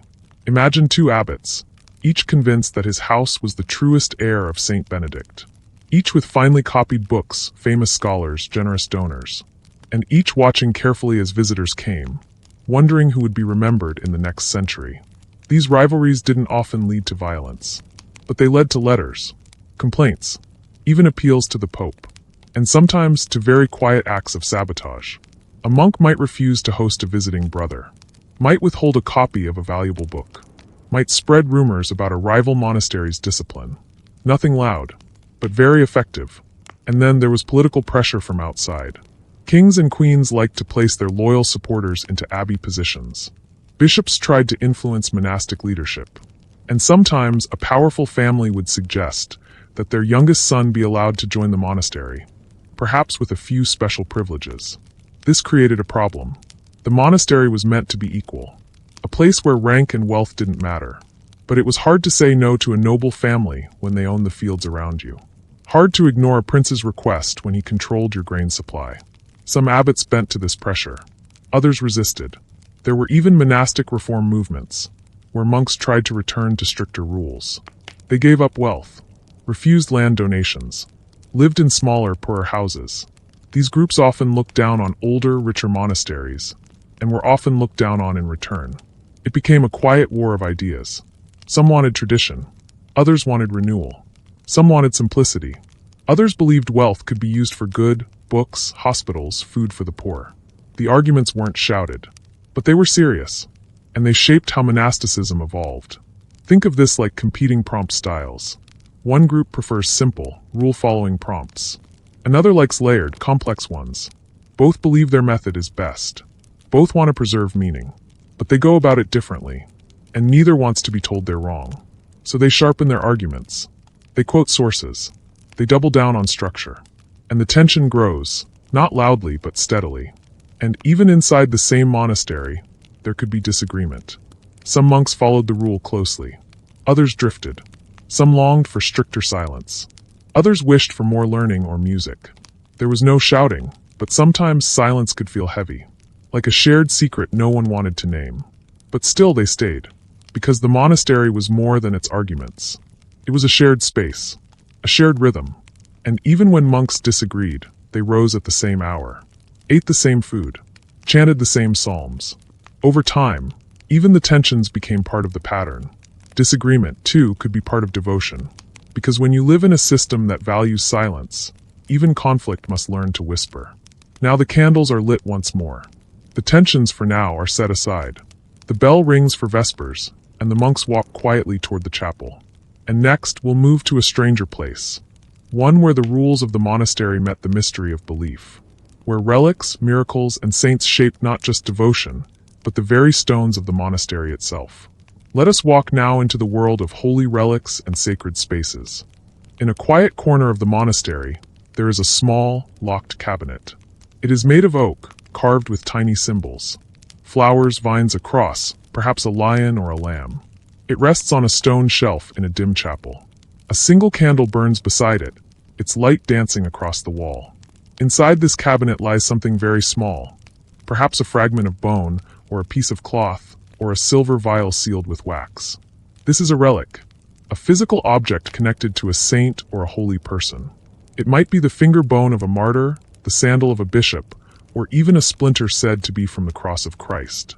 The object itself may look simple, but to the monks, and to the faithful who came from miles away to see it, it carried meaning. Deep meaning. Relics were not just reminders. They were believed to carry the presence of the sacred. To protect. To heal. To bless. Some were said to perform miracles. Others simply inspired quiet devotion. In the monastery, relics were kept with great care. They were wrapped in fine cloth, placed in reliquaries, small boxes made of gold, silver, or carved wood. Some were shaped like miniature chapels, others like arms or feet, depending on what they held. Each was labeled, sealed, prayed over. Only the abbot or a senior monk might hold the key. At certain times of year, the relic would be brought out, carried through the church in a slow, reverent procession. The monks would sing. Candles would flicker. Bells might ring softly. Pilgrims, if they were present, would bow or weep or touch the floor with their foreheads. Imagine that moment, the air heavy with incense, the soft rhythm of plain chant rising from the choir stalls, the gleam of gold in the candlelight, a bone centuries old, held aloft like a treasure, and around it, the breathless stillness of belief. To modern eyes, it may seem strange. Why would a piece of cloth or bone matter so much? But in the medieval world, the sacred was not far away. It lived in objects, in places, in gestures. A relic was not just a reminder of a saint, it was a bridge. A thin place where heaven and earth came closer. A kind of spiritual prompt that led the faithful into deeper reflection. Monasteries competed, quietly, to possess the best relics. A famous relic could draw pilgrims, visitors who brought gifts, coins, or labor. Some monasteries became famous because of what they held. Others went to great lengths to acquire holy items. There are stories of relic thefts, monks stealing bones from rival abbeys, believing that the relic wanted to be moved. They called this pious theft, and they believed it was guided by divine will. Whether the bones agreed, no one knows. Some monasteries built special chapels just for their relics. These spaces were richly decorated, filled with light and song. Others kept theirs hidden away, shown only to the faithful on feast days. But always the relic was surrounded by ritual, and that ritual became part of daily life. Even a monk who never saw the relic might pray to the saint it represented, might wear a small token carved in its likeness, might feel comfort knowing that, just behind a wall, something ancient and holy rested nearby. Relics reminded monks of time, of how long the faith had lasted, of the people who came before, of suffering, sacrifice, and quiet courage, and of the future, that one day, perhaps, they too might be remembered, not in gold, but in silence and prayer. In this way, relics were like rare, old prompts. Short, specific, powerful. They didn't speak loudly, but they pointed towards something vast, something not easily explained, and when treated with care, they shaped the space around them. So next time you see an old object, a lock of hair, a faded book, a stone worn smooth by hands, remember, someone once thought it sacred. And now, as we gently close the reliquary and leave the candle burning low, we will move toward the next space where monks also preserved the sacred, not in bones, but in music. Let us enter the choir, where the stillness was filled not with silence, but with sound. Step now into the choir stalls. The sun has not yet risen, but a pale silver light begins to press against the stained glass. Candles flicker in their holders. The smell of beeswax and old stone fills the air. And then softly a voice begins to sing. Not a solo, not a performance, just a single note, clear and steady. Another joins it, then another. Soon, the chapel is filled with the slow, rising sound of Gregorian chant. It is not fast. It is not loud. There are no instruments, no rhythm you could clap along with. Just one melodic line, rising and falling like breath. A river of sound that carries the words of Scripture across time and space. This was the music of the monastery. Simple, repetitive, sacred. The monks did not sing to entertain. They sang to pray. Chant was part of the divine office, woven through the day in 8 separate services, from matins in the deep night to compline before bed. Each hour had its chants, its psalms, its ancient tones. The voices always sang together, in unison. No harmonies, no showy flourishes. Just one sound, many voices. A reminder that in this place there was no room for ego, only unity. Imagine standing there. You are wrapped in your robe, half asleep, your hands folded. The music seems to move through the stone itself, echoing gently around the arches. You do not need to understand every word. The shape of the sound is enough. It is like being inside a slow, soft wave. The monks learned these chants by memory. There were books, yes, huge ones with square notes painted on long lines. But not every monk read them. Many learned by listening, by repeating, by practicing together again and again until the chants became second nature. Even when they worked in the fields, some monks hummed softly to themselves, keeping time not just with the seasons, but with sound. This music was more than melody. It was structure. Each chant had a form, an order, a function, certain tones for joy, others for mourning, some for ordinary days, others for feast days. Every note was chosen, every word placed with care. In this way, chanting was like crafting a careful prompt. It wasn't just about the content, it was about the tone, the balance, the flow. One word out of place could disrupt the whole. But when it worked, it opened something. It made space for thought, for quiet, for presence. The choir became a kind of sanctuary within a sanctuary. Here, the spoken rules of the monastery faded into song. A monk who struggled to read or speak might still sing, might still participate fully, because chant did not require speed or sharpness. Only patience, only listening, and even when no one else was in the chapel, some monks sang alone. A short hymn, a psalm in the dark, their voices rising like incense in the stillness, carrying hope or sorrow or simple routine. Over time, each monastery developed its own variations. Small changes in melody, local traditions, special songs for special saints. And slowly, these chants spread, copied in careful books, taught in quiet rooms, passed from one cloister to the next. The music moved without hurry. It was not the music of cities or courts. It was not written to be sold or remembered by name. It was the music of rhythm, of repetition, of rest. And even today, in some monasteries, the chant continues. Unchanged, unhurried, unbroken. So as we leave the echoing stone of the choir, let the final notes linger behind us.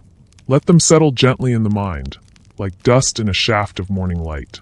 And now we will step into a space filled not with sound, but with tools. Because the monks did not only sing and pray, they also worked with their hands. Let us walk now to the workshop where monks carved, bound, built, and created, one slow task at a time.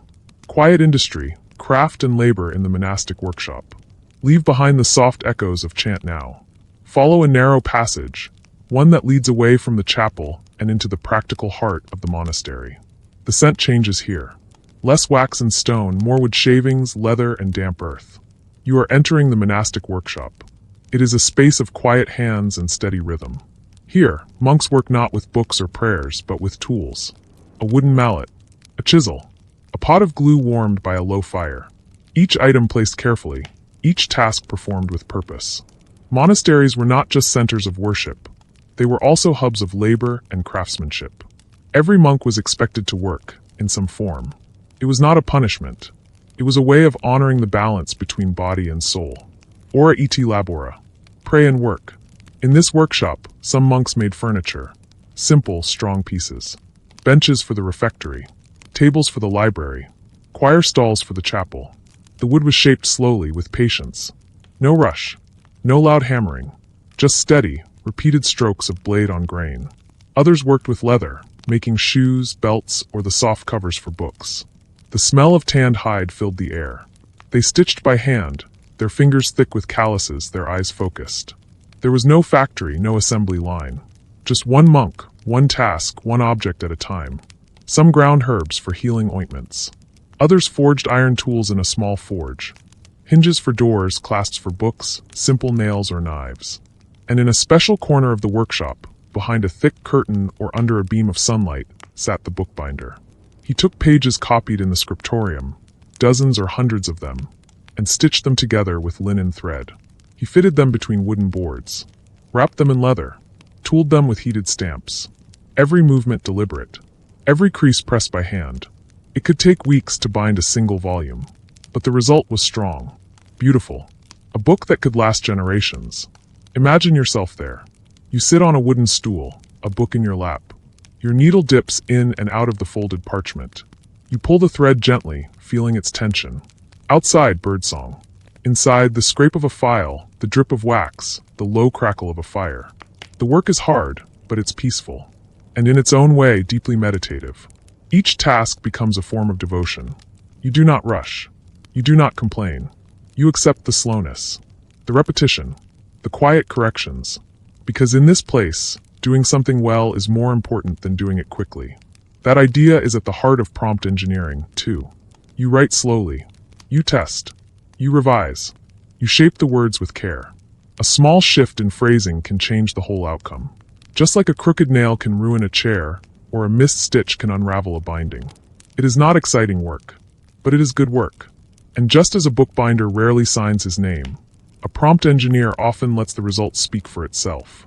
This quiet labor, repetitive, invisible, necessary, is what kept the monastery alive. Without the work of these monks, there would be no food, no books, no heat, no shelter. Just stone and silence. So the workshop was not a distraction from prayer. It was prayer. Prayer made visible. Prayer in movement. Prayer that left behind something useful. Now the day has grown warm. Sunlight slants through the windows, warming the wooden beams. A bell rings softly in the distance, calling the monks to the next hour of prayer. The tools are laid down. The fire is stoked for the last time. The workshop empties, returning once more to stillness. And next we will shift to the outside world again, not to work but to welcome, because some monasteries open their gates to strangers, travelers, and the poor. Let us now explore the gentle, structured world of monastic hospitality. A bed and a blessing. Hospitality in the medieval monastery. The monastery may be a place of silence, of rhythm, of inward focus, but it is not sealed off from the world. Every day, travelers pass along the muddy roads nearby. Merchants with tired horses, peasants seeking safety, pilgrims walking across kingdoms. Some are lost, some are cold, some simply hope for shelter. And so they come to the gate, a small, arched doorway in the outer wall, usually closed. But next to it is the porter's room, a simple space with a wooden bench and a view of the path. The porter, a monk with kind eyes and a quiet manner, is always watching. When a stranger knocks, the porter opens, not with suspicion, but with welcome. Hospitality was not optional. It was a sacred duty. The Rule of Saint Benedict is very clear on this. Let all guests who arrive be received as Christ. Every visitor, rich or poor, clean or unclean, cheerful or troubled, must be greeted with respect, kindness, and care. So the porter bows, offers water to wash, maybe bread and warm soup. If the traveler is sick, a monk trained in herbs tends to them. If tired, they are shown to a guest room, usually a plain cell with a straw bed, a blanket, and perhaps a wooden cross on the wall. Meals are provided. No questions asked. Guests eat in a separate space, so the monk's silent refectory is undisturbed. But a monk is assigned to eat with them, silently, so they will not feel alone. Imagine you are that traveler. Your feet ache. Your clothes are damp. The wind is cold. But now you sit at a wooden table with warm broth in your bowl. A quiet figure beside you offers a nod. He does not speak, but you feel seen. You feel safe. Monks did not serve out of pity. They served out of principle. It was understood that every visitor might be more than they appeared. A poor man might be a saint in disguise. A loud traveler might carry hidden wisdom. So each guest was treated with quiet dignity. Even kings and bishops, when they arrived, had to remove their fine clothes and wash, just like anyone else. In the eyes of the monastery, all were equal at the gate. Of course, not every guest was harmless. Some were thieves. Some carried illness. Some argued. Some refused the rules. But even then, the monks remained calm. They offered what they could, then gently encouraged the guests to move on. Sometimes visitors stayed longer. Pilgrims, for example, might remain for a week or more, sleeping, recovering, helping with chores in exchange for food. Others, noble sons seeking to become monks, might be placed in the guest house until they were ready to enter the cloister. There were also scholars and messengers, bringing news from distant abbeys, letters from Rome, books to be copied, relics to be shared. They were received warmly, and when they left, they were given bread for the road and a blessing. The guest house was a threshold, not quite the world, not quite the cloister, a space in between. Here, the values of the monastery, silence, service, stillness, met the needs of the outside. And in doing so, the monks became part of something larger than their walls. In a way, monastic hospitality was like answering a prompt. You do not know who sent it. You do not know what they seek. But you respond anyway, with kindness, clarity, and care. You make space for their voice. You offer something of value. Then you release them to go on their way. The monks did not expect thanks. But often they received it, in the form of a whispered prayer, a careful drawing left behind, a donation from a grateful soul. And sometimes the guest returned years later, no longer a stranger, but a friend. Now the evening bells ring. The last guest is settling into bed. The porter checks the gate one final time, then returns to his cell. The monastery once again is still. And next we will turn inward again, not toward prayer, but toward something just as sacred. Death. For even monks, eventually, must lie down and not rise again. But even in death there was silence, order, and care. Let us now walk softly into the ritual of dying in the monastery. In the monastery, where every hour has its place and every task its rhythm, even death follows a pattern. It does not come with panic or noise. It comes slowly, quietly, and when it arrives, it is met not with fear, but with ritual. Imagine a monk in his final days. He is old. His hands are thin. His breath is shallow. He no longer rises for matins. No longer helps in the garden or sings in the choir. He lies on a straw mattress, perhaps near a small window, the faint light of the chapel just visible in the distance.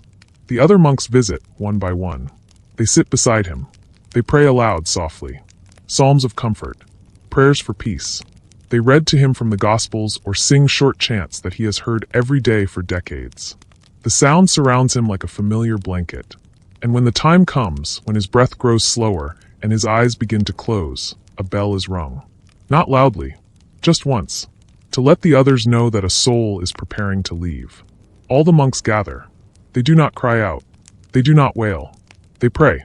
A final blessing is whispered.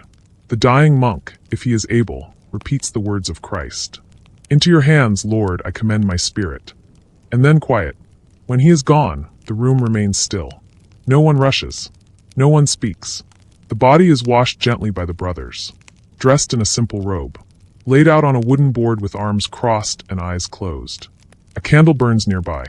It is not a dramatic scene. It is not made for tears. It is orderly, sacred calm. The next steps follow the rule. That night, the monks keep a vigil.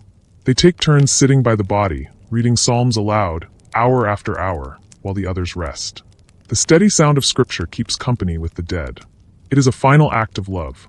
The next day, the community gathers in the chapel. The body is carried on a wooden bier. No coffin, no flowers, just a linen cloth and a book of prayers. The procession moves slowly, the chant low and steady, echoing softly in the stone arches. Requiem aeternam dona eis Domini. Grant them eternal rest, O Lord. Then the grave.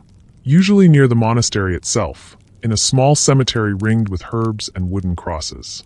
The monks lower the body into the earth with their own hands. No hired workers. No speeches. Just a final prayer. A scoop of soil. A shared silence. And then back to the rhythm. Back to the chapel. The fields. The scriptorium. The rule continues, even as one life ends. Death in the monastery was not treated as a failure or interruption. It was seen as a completion. A passing from one silence into another. And in that way, the monastery teaches us something gently important. That life, too, can be built like a prompt. Not rushed. Not crowded with noise. But shaped with care. Lived in rhythm. Finished with grace. The name of the monk may not be remembered. His books may be worn away. His shoes may be given to another. But his prayers remain. His quiet work remains. And in the daily rhythm of the monastery, his memory continues. Just like the steady tolling of the bell. Now the candle burns low. The last hymn fades into silence. And in the stillness, a kind of peace settles. Not the peace of sleep, but of completion. And next, we will look at how the monastery itself aged. How the stones weathered. How the rules were stretched. And how, over time, many of these houses of prayer slowly declined or were changed forever.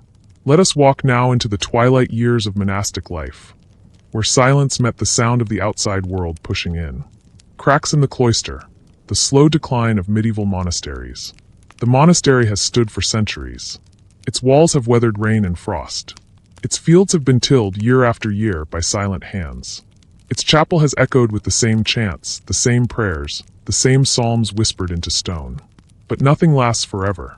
And slowly, quietly, the monastery begins to change. It does not happen in a single moment. There is no explosion, no rebellion. Just small shifts. A little more noise at dinner. A prayer skipped when no one is watching. A new abbot with different priorities. A guest who stays too long. In the early centuries, monks lived with fierce simplicity. They rose before dawn. Slept little. Ate only enough to survive. They copied texts, prayed for souls, and served without question. But as monasteries gained land, wealth, and political influence, something else crept in: comfort. Some houses grew rich. They owned multiple farms. Controlled trade routes. built larger churches, taller towers, libraries filled with books. The monks ate better, slept warmer, and slowly their discipline softened. Some wore finer robes. Some skipped services. Some, truthfully, no longer felt the strict call of monastic life. And outside the walls, the world was changing fast. Towns were growing. Trade was bustling. Universities were rising. New ideas about science, law, and language were spreading through Europe. The monastery, once a center of learning and culture, began to seem out of step. Younger men no longer dreamed of becoming monks. They wanted city life, university lectures, a place in the bustling world beyond the cloister. And so the monasteries struggled to recruit. Numbers dropped. Dormitories once filled with quiet sleepers now echoed empty. There were reform efforts, movements that tried to bring back the old rules, to return to strict silence, to shared poverty, to obedience. But reform is hard, especially when habits are deep. Some monks resisted change. Others quietly left. There were also scandals. A few monasteries became known for laziness, wealth, or neglect. Visitors were turned away. Rules were ignored. Land was mismanaged. These were not the norm, but they gave critics an excuse. And critics were rising. By the 14th and 15th centuries, people were beginning to ask hard questions about the church, and the monastery along with it. Why so much land? Why so much wealth? Why so little transparency? Then came disaster. The Black Death swept through Europe, killing millions.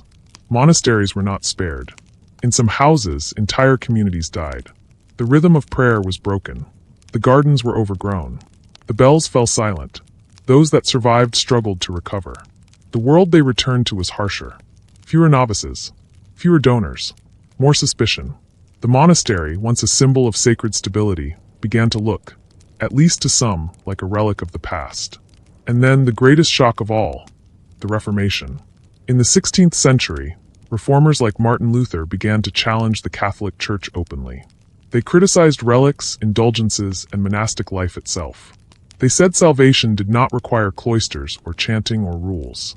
And in some places, the monasteries were dissolved. In England, King Henry VIII ordered the closure of hundreds of abbeys. Monks were turned out. Libraries were destroyed. Gold and land were taken by the crown. Chapels were stripped bare. The silent rhythm, in many places, ended almost overnight. Some monasteries survived. They adapted, changed, welcomed students, opened hospitals, became museums or parish churches. But the golden age of monasticism, of long days spent in fields and scriptoria, of bells ringing in stone towers, of steady lives shaped by rules and rhythm, had passed. Imagine walking through an abandoned cloister. The arches are crumbling. The weeds are tall. The windows are broken. But the shape remains. You can still trace the path of prayer. Still see the outline of lives once lived in silence. And yet, even in decline, something endures. The lessons of monastic life, discipline, patience, repetition, silence, remain useful. Especially now in a noisy world. Just like a forgotten prompt buried in an old notebook, waiting to be reused. So as we prepare to leave the monastery behind, we will next turn towards something a little different. The modern echoes of this old way of life. Because believe it or not, monks still exist. Let us visit them next, and see how the past quietly touches the present. Living echoes, modern monks, and the survival of the monastic way. You might think the monastery is a thing of the past. A forgotten chapter in a dusty history book. A world of stone walls, dim candlelight, and rules no one follows anymore. But even now, today, monks still rise in the dark. They still chant. They still work in gardens. They still keep silence. They still live by the Rule of Saint Benedict, written more than 1,500 years ago. Let us take a quiet step into a modern monastery. It might not look like the medieval ones. The walls may be made of brick. The heating works. The food is more varied. There might be a washing machine instead of a river, a computer in the library, a van instead of a mule. And yet, beneath the surface, the rhythm is the same. Monks still rise before dawn. They gather in the chapel for matins, then move through the same 8 hours of prayer spread across the day. They still read aloud from the Psalms, still pause to reflect, still end their evenings with compline, and then silence. Many live in small communities, some with 10 monks, others with 50. Some wear robes, others wear simple clothing. Some live in the countryside, far from cities. Others run ghost houses near busy towns. But all of them share something rare, a life shaped by rhythm, not speed. They grow food, bake bread, bind books, make soap, candles, jam, or cheese to sell and support the monastery. They welcome visitors. They care for the elderly. They pray, not for spectacle, but in quiet faithfulness. Some even copy texts like their medieval brothers. Not by hand, but with computers. They scan old manuscripts, translate ancient documents. They preserve what others might forget. And they do all of this not because it's easy, but because it is still needed. Even today, people come to monasteries to rest. Writers seeking silence. Teachers burned out from busy classrooms. Programmers longing to disconnect. Teenagers on retreat. Elderly visitors remembering childhood. They come for the quiet, for the space, for the stillness that modern life rarely offers. And the monks, just as they did in the Middle Ages, welcome them. They offer a simple room, a quiet meal, a place to breathe. Imagine arriving. You step out of your car and hear nothing. No sirens, no buzz of phones, just wind through trees. A bell in the distance. The smell of warm bread from the kitchen. A monk in plain clothes nods as you enter. You are given a room, a key, a quiet blessing. The rest is up to you. Some modern monks have adapted in other ways. They run websites, share their music online, offer live-streamed prayers. Not for fame, but for those who cannot come in person. Even silence, it seems, can travel now. They do not claim to be perfect. Monks today struggle, just like the rest of us. With aging, with change, with staying faithful. But they remain quiet witnesses to another way of life. One built not on noise or competition, but on balance. In that way, their life mirrors prompt engineering too. The best prompts are not rushed. They are not loud.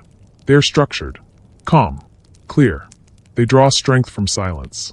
They leave room for thought. They are shaped not by how quickly they were written, but by how thoughtfully they were designed. Monastic life is the same. It does not promise excitement. It promises rhythm. And for some, that rhythm is enough. So now, as the sun sets on our visit to the modern monastery, let us take one final look backward and forward. Our next step will gather the strands of everything we've seen. The cold stone floors, the early morning bells, the whispered prayers, the discomforts, the order, the repetition, the silence.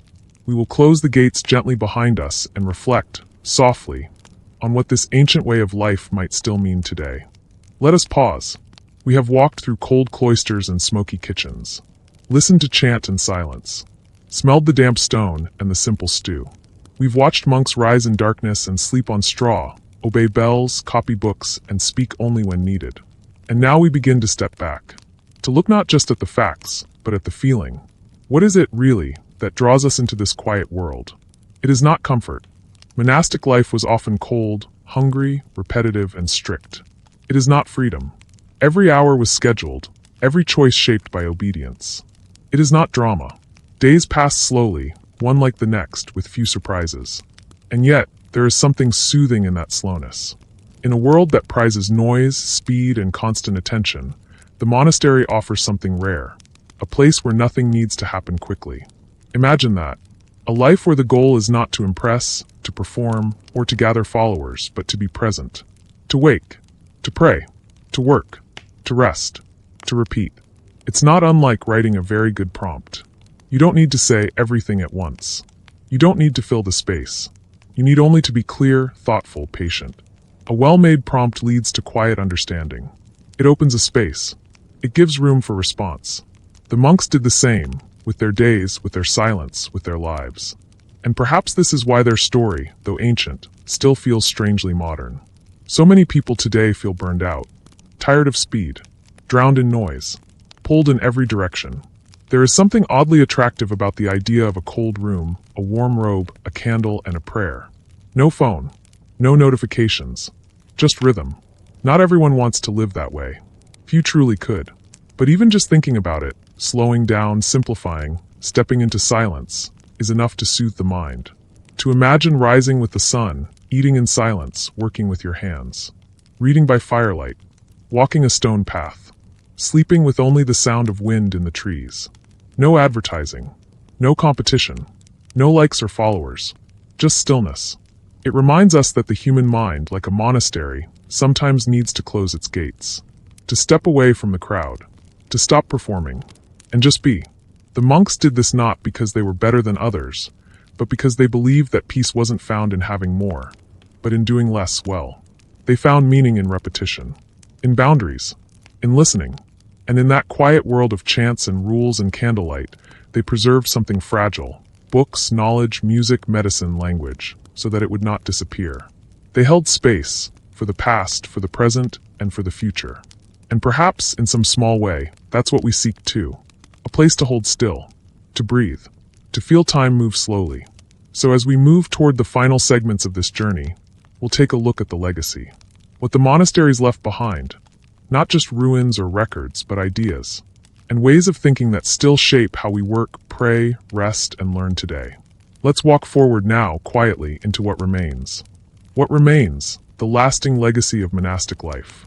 Even as the stone crumbles, something remains. The monastery may be a ruin now. Ivy-covered walls, broken arches, steps worn down to nubs. The choir stalls empty. The refectory roof gone. But look closer. Something is still here. Because the monastery was never just a building. It was a way of thinking. A way of being. A rhythm. A habit. A legacy. You can see it in books. Many of the oldest books in Europe were copied by monks. Word by word, letter by letter, line by line. Not just Bibles, but ancient philosophy, Roman law, herbal medicine, astronomy, poetry. Much of what we know about the ancient world exists only because a monk, somewhere, decided to preserve it. When you open a book today, even a digital one, you are holding the echo of the scriptorium. You can see it in libraries, the organization of knowledge, indexes, catalogs, the careful placement of text. These are ideas that came not from courts or cities, but from monasteries where space and silence were used to order thought. You can see it in education. Many early universities grew from monastic schools, places where boys were taught to read, reason, write, and speak. The daily schedule of modern classrooms, blocks of time, repeated subjects, bells marking change, mirror the old divine office. Even the word discipline comes from the Latin word for teaching. You can see it in architecture. Walk through a quiet courtyard. Sit beneath a vaulted ceiling. Hear your footsteps echo in a long hallway. These designs, now used in museums, schools, and churches, were first perfected in cloisters. They were built not for decoration, but for reflection. You can see it in work culture too. The idea of a set schedule, of focused time, of balancing mental and physical tasks, of creating something lasting with care. The monastic rule of ora et labora, pray and work, has quietly shaped the very idea of productivity. Even wellness routines today borrow from monastic rhythm. Silence, simplicity, meditation, stillness, fasting, journaling, walking slowly without a goal. All of it echoes back to those quiet men in robes. You can see it in language. Words like novice, cloistered, abbot, chapter, discipline, retreat. They still flow through our conversations, even if we no longer think of their roots. You can see it in hospitality. Guest houses, retreat centers, places to stay that offer more than food and shelter, a sense of safety, slowness, and peace. This, too, began with monasteries that opened their gates to strangers in need. And you can feel it in the hunger people still have for quiet spaces. Whether it's a silent forest path, a calm corner of a library, or a dark room with no screens, there is something inside us that longs for the stillness monks once practiced. We may not wear robes. We may not pray at dawn. But the rhythms remain. The idea that time can be shaped. That knowledge is worth preserving. That silence is valuable. That slow work is holy. These are the true relics of the monastery, not bones, but practices. Not buildings, but habits. And in this way, monastic life has never truly disappeared. It has simply been folded into the world, gently, quietly, enduring. So when you light a candle, or write a quiet sentence, or repeat a phrase to yourself like a prayer, you're not alone. You are part of something very old. Something that once lived behind cold walls, under heavy robes, in the quiet breath of a monk at prayer. And now it lives in you. A rule for the restless, monastic lessons for modern life. Let's take one final walk through the monastery, not with our feet, but in our minds. You don't need to wear robes. You don't need to rise at dawn. You don't need to chant psalms in Latin or live in a stone cloister. But still, there are lessons here, quiet, steady ones. Because even in our modern lives full of screens and noise and schedules, we carry some of the same needs monks tried to meet. We crave rhythm. We crave peace. We crave purpose without pressure. And monastic life offers gentle suggestions. Not commands. Not demands. Just soft ways to shape the day. First, it reminds us to slow down.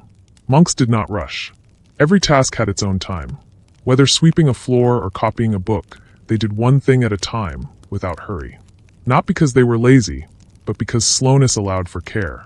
In our world of fast scrolling and faster decisions, this is a quiet invitation. You do not have to rush to be valuable. You can choose to go slow. Next, it shows the power of repetition. The same prayers every day. The same meals. The same walk through the same cloister. Not boring, but comforting. Familiar. Like a melody you never forget. Repetition helps the body rest, and the mind drift gently into calm. This is true in writing too. A gentle phrase repeated can anchor a story. A prompt written with rhythm can guide an AI with quiet confidence. Then, there's the lesson of limits. The monks lived with rules. Not as punishments, but as frames. Their days were shaped so they didn't have to think about what came next. Boundaries helped them rest, focus, and breathe. Many people today feel overwhelmed by too many choices. The monastic model reminds us, freedom often grows inside structure. Make time for rest. Set limits for work. Create quiet routines and stick to them, not for control, but for comfort. Another lesson is in simplicity. Monks owned almost nothing. A robe, a bed, a bowl, a book, and yet they found meaning. By stripping away what wasn't needed, they focused on what was. You don't have to give away all your things, but you can ask gently, what helps me rest? What clutters my mind? What can I let go? Even a single uncluttered space, a desk, a corner, a screen, can feel like a cloister. Finally, and perhaps most deeply, there is the lesson of silence. Not just the absence of sound, but the space between things. Monks kept silence so they could hear something softer. Their own breath. Their own thoughts. The voice of the sacred. In your own life, silence can be where thinking happens. Where feeling happens. Where peace slips in unnoticed. Silence is where a prompt begins. Where a day resets. Where rest is invited in. So perhaps the true gift of monastic life is not that it changed history, but that it still whispers. A reminder that it is okay to step back.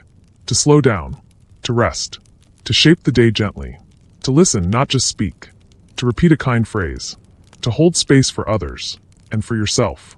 You do not need to be a monk to live this way. You just need to be willing to pause. Even now, in the middle of everything. Even now, in the middle of the night. A gentle goodbye, leaving the monastery behind. So now the gate is before you. The monastery lies behind, wrapped in early mist. The bell tower stands still. The cloisters are quiet. The last candle in the chapel flickers low. And it is time to leave. You have walked its halls. Slept in its cells. Worked in its gardens and sung its psalms. You have felt the chill of its stone and the weight of its silence. You have watched monks eat without speaking, pray without asking, live without hurrying. And slowly, without drama or noise, you have become part of the rhythm. The rhythm that shaped not just their lives, but ours too. Because even though centuries have passed, the heartbeat of monastic life still echoes. It echoes in the quiet moments between meetings. In the small joys of making something slowly. In the relief of turning off a screen. In the comfort of a repeated task. It even echoes here in this story. You listened to history not for excitement, but for peace. You followed the path not to stay awake, but to rest. And like a monk finishing Compline, the night prayer, you now step into the stillness that follows. The world outside the monastery may be loud, busy, demanding, but what you carry from this place is not loudness. It is not facts or dates or rules. It is the memory of rhythm, the comfort of structure, the quiet strength of simplicity, and the soft, steady truth that not all power comes from speed. Some power lives in slowness, in silence, in gentle repetition. So tonight, as you lie down, think not of the cold cloisters or the stiff robes or the long hours. Think of the soft breath in the chapel, the calm hands in the garden, the slow turning of pages in the scriptorium, and let yourself drift into that stillness. Not because the story is over, but because sometimes the most peaceful part comes after the final bell. Good night, and may your sleep be deep, your thoughts be quiet, and your dreams carry just a hint of candlelight and stone. And now, as our journey through the monastery gently comes to a close, take a slow, steady breath. Let the dust settle. Let the candle burn low.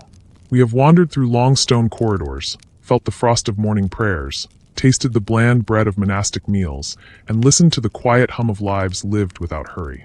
Lives shaped by rhythm, by rules, by silence. It may have seemed like a world far away, foreign, restrictive, cold, but perhaps in the stillness you found something familiar. Not in the lumpy straw beds or endless chanting, but in the deep desire beneath it all.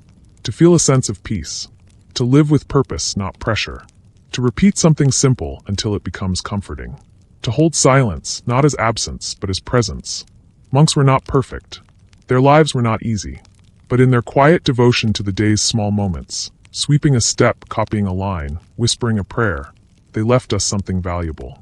A reminder that peace is not found in doing more, but in doing less with care. So as you lie still now, wherever you are, imagine for just a moment that the monastery is not behind you, but within you. A quiet place behind your thoughts. A cloister built not of stone, but of breath and rest and rhythm. And even when the noise returns, when morning comes and the world knocks again, you can carry a little of this calm with you. Like a monk carrying a book in the folds of his robe, or a bell still echoing long after it rings. So let the monastery fade now. Let the gates close. Let the world slip into shadow. And rest. You are safe. You are still. You are home.